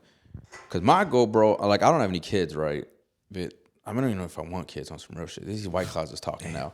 But Let's talk about that. I mean, bro, I don't even know if I Finish your want first kids, thought. right? Yeah, finish your Because one of two things happens: I fuck up as a dad and suck at it, or I'm a great father, you know. Or and you fuck up on the first one, but you learn all this. It's like, the second one. maybe the third or fourth, bro. Who knows? But Learn from your mistakes. I envision. Children are so beautiful because they're so moldable, right? Like I got nephews, right? Really quick. That's why they say racism isn't. You're not born with racism. Racism, bro. It's Everything in this world that is shit taught, is bro. taught. Everything is taught, bro. Everything. I see myself like when there's kids around, bro. I want to be someone that they can learn from, right? Let it be chess. Let it be how to take a loss. Heartbreak, poetry, Anxiety, math, depression. Bro, let me like my nephew. How's everything? He's old enough. He's 13 now. Yeah, bro. So I'll be like, how's everything? How's school? It's good. No, really. How is school? I want to know because you're at a point in your life where I can help you become a better person. So like, I'm like, yo, if I had a kid, bro, it'd be the dopest. Boy or girl, I don't give a fuck. They're going to be a chess master, bro. You know what I'm saying? They're going to have shit down. They're going to understand. Like, I want to instill in them the things that I fucked around and fucked up in. Life, respect, everything. Yo, just because someone challenges you don't mean you got to go over there and fight them. You know, little things like that. Yeah. And it's like, I don't even know where the fuck I was going. Yeah. You know what I'm saying? Kids, bro. Sounds like you want him though. Nah. It sounds like you're excited. Yeah, he's like, I'm gonna teach him chess. I'm gonna teach him that. Hey, but that's what I'm saying is like, it's a beautiful thing to understand. Like, bro, you can take a child and mold them, and you could teach them the right things. But if you're not careful, and you are not toxic positive towards your child, I mean, honestly, that might be a little toxic, but if you're just like, yo, you know what I'm saying? If your kid's just taking L's and you're just like, damn, that's life, bro. You're going to take a lot of L's, bro. Fuck it. Life just fucking, you suck. So, you know what I'm saying? Then your kid going to grow up a little different, bro. So let me ask you this. So, I mean, I feel like it's easy to maybe teach chess. I mean, you know, to a certain extent, right? Teaching things like chess. But I've actually, again, none of us are fathers, but I'm hearing that your child will learn way more about what you don't say than what you do say. Meaning, like, are you the person that you would want your child to be?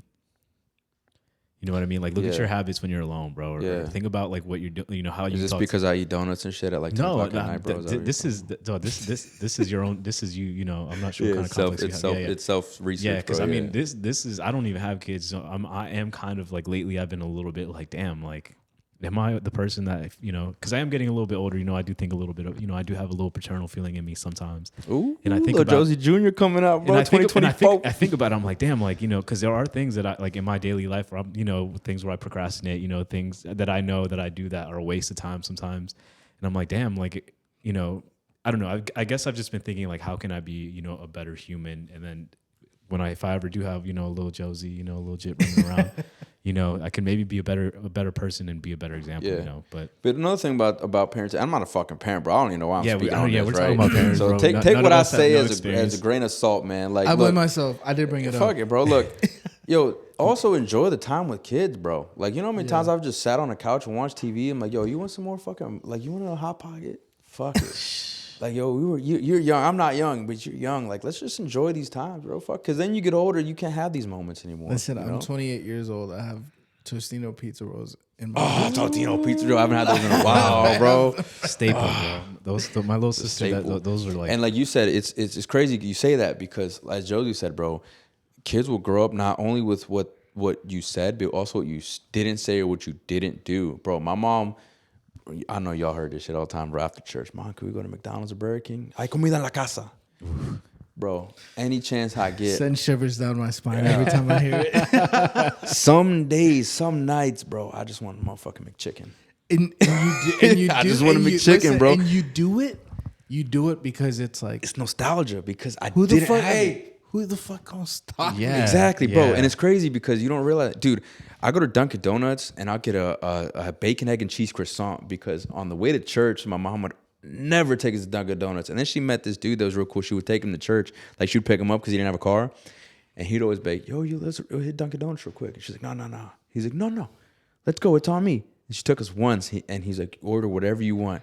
I'm looking at that joint like, I ain't never even been in Dunkin' Donuts. He was like having a this, bro. field day. I said, is that a croissant? I was like, that bacon, egg, and cheese croissant. Dude, every time she picked him up, can we Dunkin' Donuts? It wasn't every time. Hell no. That motherfucker, I thought he was made of money, bro. I don't understand what money was. Yeah. I was like, yo, let's go to Dunkin' Donuts. Not today, but when it was, bro, it hit. So every time I'm feeling like When it was time, it was Yeah. time. So even now, like, bro, like a Sunday, I'm just chilling and I'm like, Dunkin' I Donuts. want a motherfucking croissant from Dunkin' Donuts, bro. I'm gonna have to go get it, you know? I recently had some Dunkin' Donuts. Honestly, their coffee slaps. Yo, Yeah, their Underrated. refreshers. Their refreshers are also, I would say, underrated. My sister got me into refreshers, like their little like mango. I like no, I'm just kidding, bro. The acai refreshers from Starbucks are pretty good, bro. I said loser. You're not a loser. I'm just talking shit, No, it's bro. cool. It's cool. You can say it. You're allowed to criticize. You me too. winner, baby. So let me ask you one last question, bro. I know we're running up the clock and stuff, bro. So I mean, have you and your girl had a conversation about about churn. about what? About churn. Yeah, Churros. I love churros, bro. Churning. Is that what You said? guys Churn and butter? Churn. Oh, that's what he calls it, bro. Churn and butter. I call them Oh. churn. Now, y'all ever heard the acronym FTK?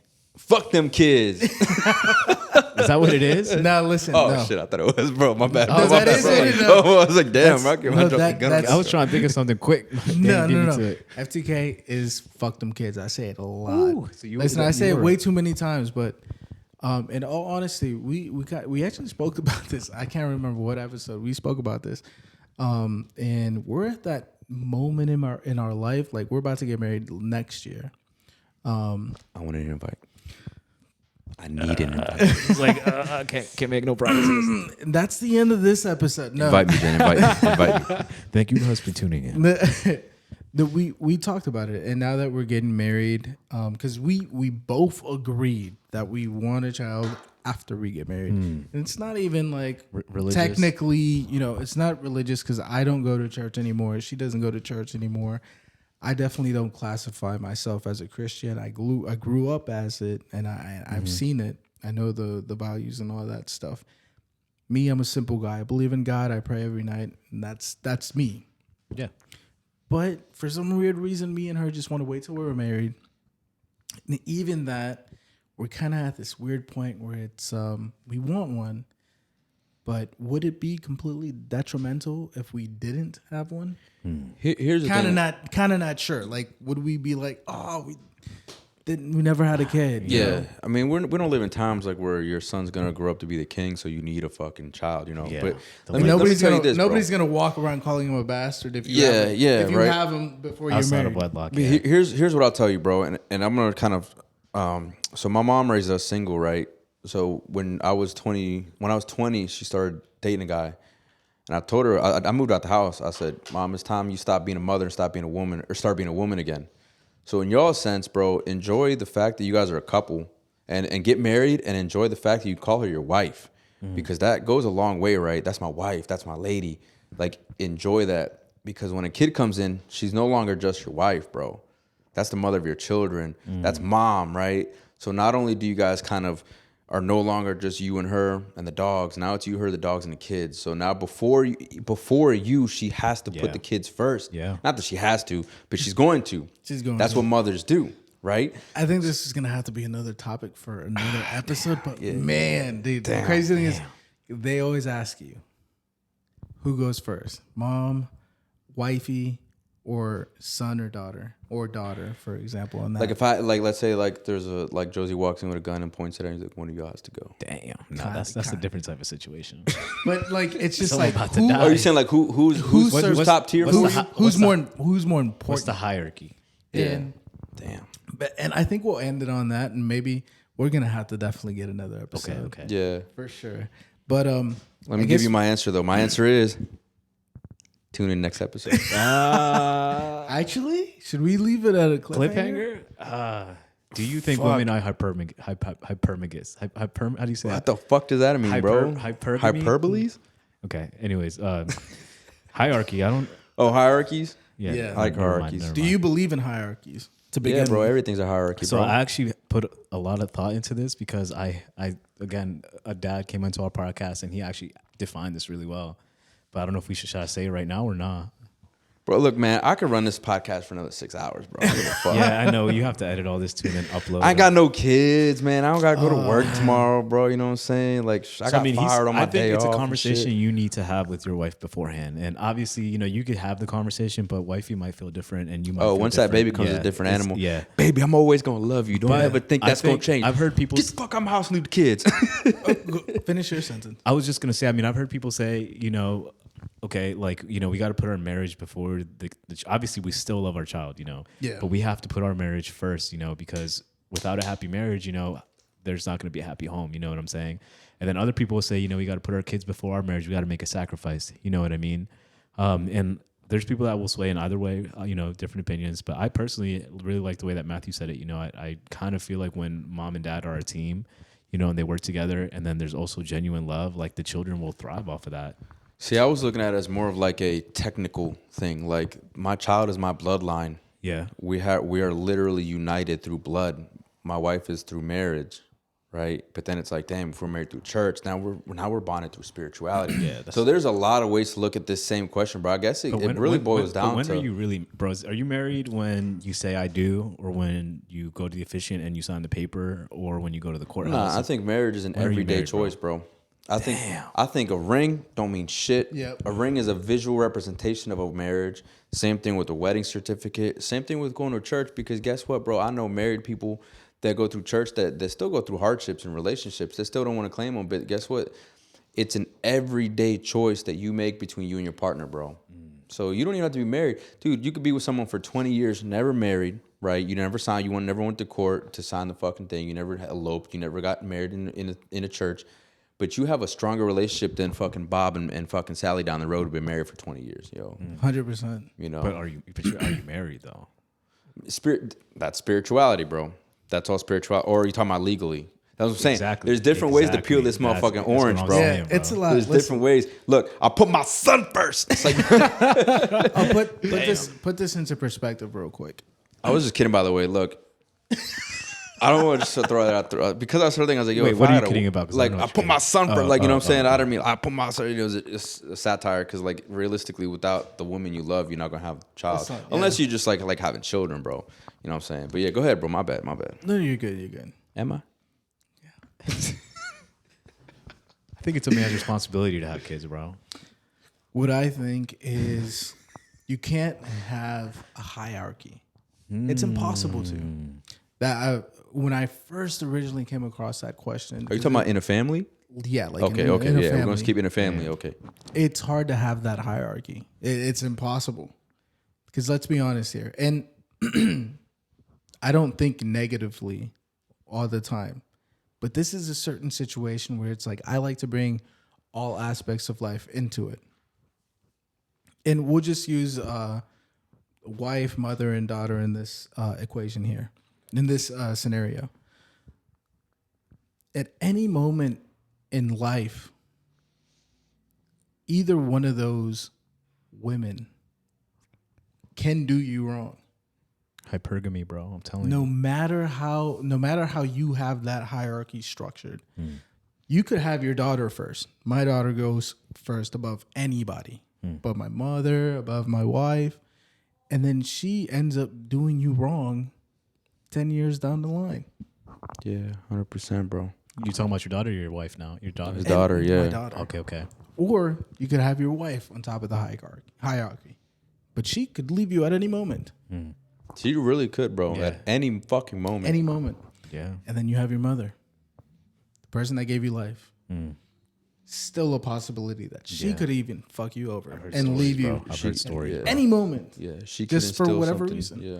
So I personally think that it's impossible to have a hierarchy and say this person goes above this person. I don't think there needs to be a hierarchy. I don't see why there should be. Right. If there's a moment in time where there's a specific person in your life that you love, that has shown love to you, needs you at that moment in time, and not the other two people, then you show up for that person, and vice versa. 100%. It's So like situation based. Almost. it's that I was just gonna say. So it's the fact that they're not the same. Of Pride of Lions has a leader, right? So in your situation, not all three are this fucking leader, bro. They're their own prides, right? It's like if we're 3 men in a room, we're all alphas. Guess what? Because we're in our own prides, bro. We're in our own packs, right? So women are the same thing. You can't tell me to pick between my wife and my daughter because they're not even in the same lane, bro. There you go. One is my child, my blood, my life. The other is my wife, my woman, my love, my life. It's I can say the same words, my life, but they're not even in the same fucking lane, bro. My mother, Damn. bro. Why would you imagine a woman comes to you and goes, Drop the mic. bro? Imagine a woman comes to you and says, "It's me or your mom." Perfectly timed. Bro, why would you compare yourself to my mom? She raised me, or did you raise me? Get out of my house. You know what I'm saying? Leave. Yeah, right. Damn, goddamn. Yo, see ya. But bro, it's different lanes. It's different. The reason I brought up the lines is because you don't have to necessarily compete for something that you're not even competing for. You're in your own lane, dude. You're in your own pride. Like my daughter has her own space. She owns this. No other young child will ever own this space. My wife owns this space. No other woman will ever come between me and my wife because this is her space. So I'm assuming you mean like in your heart, right? That's what I'm saying. Yeah. In your life, right? So to say, yo, if you had to pick one, which one's better, you can't, bro, because you're not even in the same race. I It's like not, that. yeah, I it's like not the that. same one. I like that. Yeah, y'all are changing my views a Yo, lot. follow Right? me on Instagram, baby. Because I think you went off what I said, but then you added some structure to it, like some actual meaning. Like you said, Yeah. hierarchy, why there wouldn't be a hierarchy. Right. There's no hierarchy where it's like daughter, wife, mom. No, there's daughter, wife, mom. They're all Nicely right here. put. Nicely They're all right there. I'm sorry if you can see in the camera, but we're gonna put that right here. Look, but yeah, you know what I'm saying? It's a structure, bro. Each one is its own. Something will pop its up. own entity, right? You can't try to have them compete with each other. They're not even in the same game. Yeah. That makes a lot of sense, actually. And if someone makes you do that, bro, if you're dating a girl that makes you pick, Choose. dear Lord, talk about toxic, bro. Not even toxic positivity. That's just toxicity, bro. You know what I'm saying? Toxic. You know what I'm saying? Toxico. Britney Spears shit. But honestly, that's a good question. I don't know. I mean, we answered it before tune in the next week. Yeah. So I mean, We're gonna dive deeper. Do you think We there's- just like to tease a little bit. yeah. Do you think there's like roles in marriage though, like as far as like the roles for the husband, roles for the wife, or No, and Are you asking if you should ever cook, Jose? you know what's crazy, Jose? Something like that. I feel like every topic we're bringing up, I've spoken about this a little bit, not in depth, but I've spoken Dive about deep, it. bro. Dive deep. In marriage, I don't think there are, at least in today's age, there are no roles unless you specifically make those roles up in your relationship with that person. right? Like, for example, me and my fiance, we don't have roles. Like, the crazy thing is we wash our own, not watch. We wash our own He's clothes. standing at the window like, look at my clothes. There they are. No. Yeah, we wash our own clothes, but sometimes she'll wash the dishes. Sometimes I will wash the dishes. Sometimes she'll cook. Sometimes I'll cook. We don't have roles. We just have things that we do. Like, honestly, I wash the dishes all the time, but that's because I genuinely Yeah, I enjoy it. love washing dishes, bro. That's my shit. Bro, I see dishes in the sink for more than a day. Oh, it's a problem. It's a problem. Hey, bro, you put the And music on and just get to washing, bro. That's what I do. You do, Yeah, it's a whole you do that vibe. little hip dance. I'm telling you. So it's like back in the day, back in the machismo days. Ooh, Damn, tranquilo. Back in the machismo days, a man would never dare touch those damn dirty dishes. You gonna get criticized. Hell yeah, bro. Yeah, Never. 100%. Downsized. You listen. You mentioned to somebody. You mentioned to your bro. Yeah, I washed the dish. You did what? She didn't have him done when you got home, bro. No way. Ya la tienes que dejar. Pegale, pues. Oh, Like, nah, I'm just shit. kidding, No, bro. I but don't that's the advocate thing. that But that's the anyway. thing. That's That's an old way. machismo, and that old machismo way does not exist anymore. Can I chime in on this? Chime in on, baby? 100 years ago, how did we deliver messages? Storks. It's like no. Carrier that- pigeons, birds, Pigeons. emails. Pigeons. There's a word called advancement, bro. We don't talk to each other the same way we used to. We don't deliver messages the same way we used to. You know what I'm saying? We're not sending shit via fucking UPS and hoping you get that shit next week. The same way in a relationship, bro. You're not the same 9 to 5 man working in a fucking coal mine and you come home because your wife's a stay-at-home mom and you expect food on the table and the kids fucking put to bed and the dishes done. It's different. It's a different dynamic, bro. What it is now is a balance, right? It's a balance because one day you come home and guess what? Your lady's working too, right? One day you come home, she's tired of shit or she had a bad day. Guess what? You don't mind jumping on the dishes. You don't mind throwing the laundry in. Hey, baby, look, we got some shit. I'm gonna heat up some Totino's pizza rolls and we're just gonna chill. You know what I'm saying? Why would you, in 2022, bro, why would you think that you have some sort of dominance over your partner simply because you got a fucking dick, bro? You know what I mean? And that's where the toxic masculinity comes from when people talk about Andrew Tate. Yes. Because listen, there's things that he says that make sense. Can't argue with it. But then it overshadows all that bullshit that he delivers, overshadows the actual good messages he tends to have for men and telling men like, hey, like, you know, there's certain things that we say. I can't think of it at the top of my head right now, but there have been few certain things that he has said that are good for men. Because right now, nobody's shedding a light to the difficulties that we face. Yeah. Because for a lifetime, men have been, I would say, the root of the problem sometimes in these relationships. I don't, back how it used to be, I don't blame them for thinking that. Yeah, But there's different dynamics now. That's like the thing. You said, it's not what it used to be, bro. It's changing. It's not what it used to be. It's not. So how foolish to think, and we're Spanish, bro. And even in the Spanish culture, I think that the traditions that our parents passed down, it's still the same instincts. Hey, you know, I'm gonna raise her to make sure she knows how to cook for her man. Da da da da da da. But then as a woman, you grow up and you realize, damn, yo, my man cooks too. Like, you know what I'm saying? Or I don't need to date someone who I need to cook for her day because I'll go find a motherfucker that's a chef and he can cook for me. You know what I'm saying? So there's definitely extremes on both sides, but there's also, like I said, bro, the biggest thing you could look for in a relationship is balance, bro. Wait, do that again. Yo, the biggest thing you can look for in a relationship is Balance. Yes, because you're not above or beneath your partner, bro. If there's clothes, it's both your clothes in the same thing. You know what I'm saying? And it's full. Don't sit there and be like, yo, I'm gonna wait for her to do that shit. That ain't my job. Nah, bro. Take 2 minutes out your day to go put that shit in the washer, bro. I would never. I would could never be me. That's what I'm saying, Catch bro. me dead before I. Dude, No, it's but crazy that's because the there are thing. men like that, bro. Yeah. One time I was fucking, man, and it's not about me and my partner, but I had a roommate and he never fucking took pointed the at me. trash out, bro. You said what? You're my He partner, said baby. me and my partner. Oh, okay. You don't okay. see the ring yet because he, you know, Definitely what I'm not saying? traditional He- anymore. He gave me a promise, not a ring. But, bro, I was amargo, bro. I don't know how to say the word, but like he never took the trash Like out. sour, bitter. So you know what I did was I said, I'm gonna leave the trash in here. Let's wait till this motherfucker takes it out, and I'm not gonna put anything in it. It's all his shit, and I'm gonna see how long it takes. Bro, that motherfucking trash out there for like 2.5 weeks, bro. Piling up. Yo, Dan, why don't you take trash? Motherfucker, that's not mine, bro. You know what I'm saying? Yeah. Imagine if I did that shit in a relationship with a woman, bro. I was like, I'm not doing the dishes, dude. You do the fucking dishes. Like, damn, bro. How? And honestly, I shouldn't have done that because I mean, it takes nothing to take trash out, bro. It was just like that mentality. I was fucking young and like immature. Like I'm trying to prove a point. But like, imagine you carry that in a relationship. I was like, oh, I ain't gonna change the toilet paper roll. I'm gonna see when she does that shit. Yeah. Nah, bro. Come on, bro. Change that shit. Wipe your ass and be done with your shit, bro. You know, literally and metaphorically.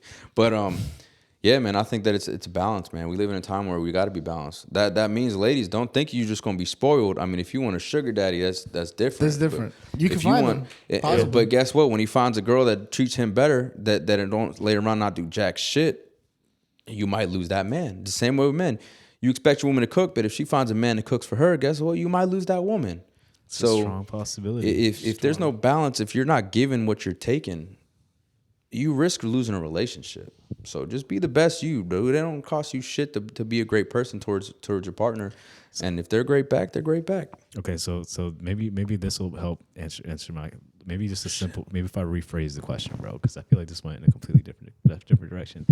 So I gotta learn how to do this. Say that you and your girl have to make a decision, right? And you guys are both against. You guys are kind of like, you want to do this. We're butting heads. Yeah. Who has the final say, bro? Like, if you say you guys never come to a conclusion or a compromise. That honestly, bro, that depends on the situation. For me, it'll depend on the situation. But the thing is, like, listen, both of you will come to know that I'm. And it's not even a thing where it's like, I'm so different. I literally, I'm hip, bro. I'm hipster. Literally, I am completely different from your normal guy, man, whatever.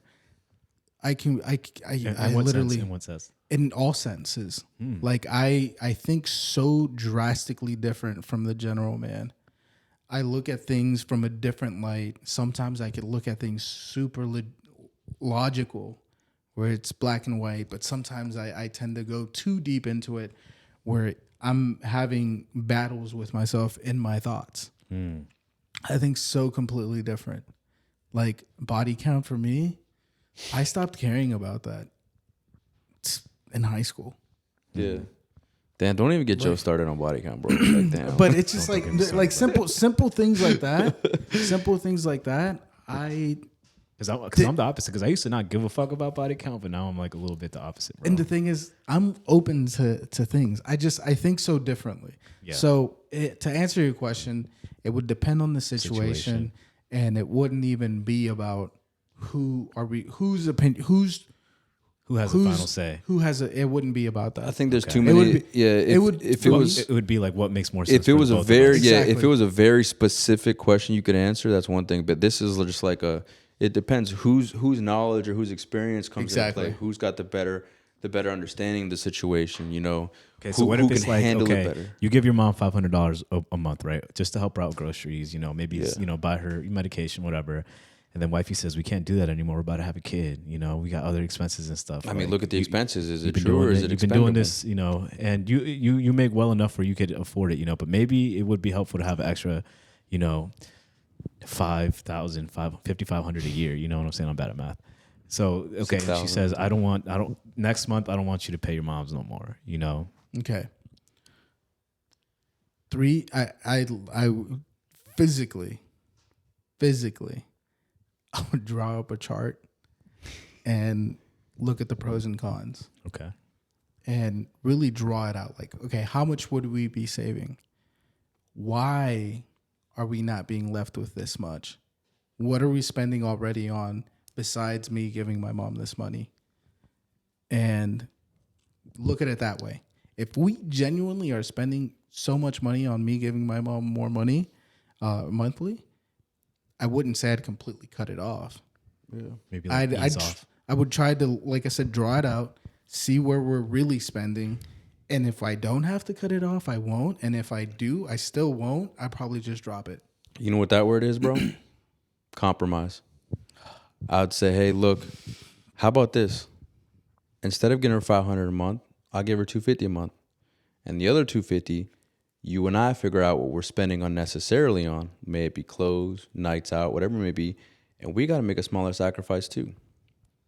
Oof. Right? That's effective. Well said. Yeah, I like very that. effective. Yeah. I mean, I think Jose was hoping you'd be that machismo and be like, shut up. This is my money. I'm playing devil's advocate a little bit. No, and I like that. Yeah, it's true. It's a real question. And the people are going to think about this, right? They're going to dwell and they're going to really sit down and be like, yo, what would I have answered that? How would I have answered that? These are questions that I've actually heard posed in relationships as well. So I'm not just like, making exactly. shit up. Yeah. These are real life instances, bro. But like I said, I think I'm just the wrong person to ask. You're the right person to ask. You know why? I think so differently. You're open-minded. And you're you, bro. I mean, we're Exactly. We're here with you, bro. You know what I mean? Look, put it in the comments opinion, what y'all think, what y'all would guys- answer, right? You're giving your mom $500, your lady, or your man tells you stop paying your mom. What would you do? Put it in the comments because I'm curious to see what people say, man. Seriously, that's a good question. Yeah, I like and it. Also, we're trying I like to, it. trying to get traffic on the post. You know what I'm saying? But yeah, it's true. I think that it's compromise, bro. It's to understand that what is the problem? Is it the money, or is it the fact that I'm giving my mom money? What is the reason you brought this the root up? of the issue? And how do we resolve this? Right? Yeah. Is it you telling me what to do, or is it us trying to figure out how we can best come to an outcome for this? You know. And sometimes it's compromise. Sometimes it's like, yo, I'll give her half. How about that? Because she needs this stuff. I'm her son. She raised me. She spent thousands on me, right? It's in my job. Like, I hope when I have a kid, they can help support me too, right? Or is it like, damn, you know what? You're right. My mom's a grown ass woman, dog. She's on her own. Could you imagine? Or it's like, never. that's what I'm saying. I feel and I don't think comfortable anybody saying will that. ever say that shit. Yeah. But then, you know, the third. Unless their mom is like mad rich. Oh yeah, baller. Yeah. Damn, bro. I wish my mom was baller, Mama bro. need to give me one. Yeah, I'd make that. Mama, Nah. She didn't raise me. yeah, Still. bro. You know, or it's like, kids. or your wife, you know, or you say, hey, Oh you know, my god! yeah, Listen. sent kids. Yeah. Oh man. So many should good we go there? topics. Hey, we got positive. Look, boys. Man, I gotta use the bathroom. I'm- boy. I gotta- I'm gonna take a motherfucking piss, boys. I'm gonna have to dip out, Look, man. I'm toxically positive. We should talk about this shit. Hey, we could take a little pause, bro. Give me 3 minutes. We'll be right back. No, I actually have to pee too. This Well, coffee's hitting. listen. Let's really quick. We're gonna have to end it. I was hoping you would. Yo, episode 2 coming out, or part 2 coming out. Yo, Part two coming out, man. Todo Tranquilo, Todo but yet we're off topic podcast. Off Topic Podcast. I'll leave all the links in the description below. And remember to subscribe, share, comment, and like. Like the fuck out this. Look, I'm gonna do a giveaway. The 10th person to like this, I'll give you a I don't know, high five or some shit. Yo, next time we're gonna talk about hypergamy though. Okay. Okay, we'll talk about I don't know what that hypergamy is, and but we'll hyperbolic do that. chambers and all that shit, bro. Yo, thank you for being on. Thank you for everybody Yes, sir. watching. us, bro. Mira, todo tranquilo, baby. Okay. Todo.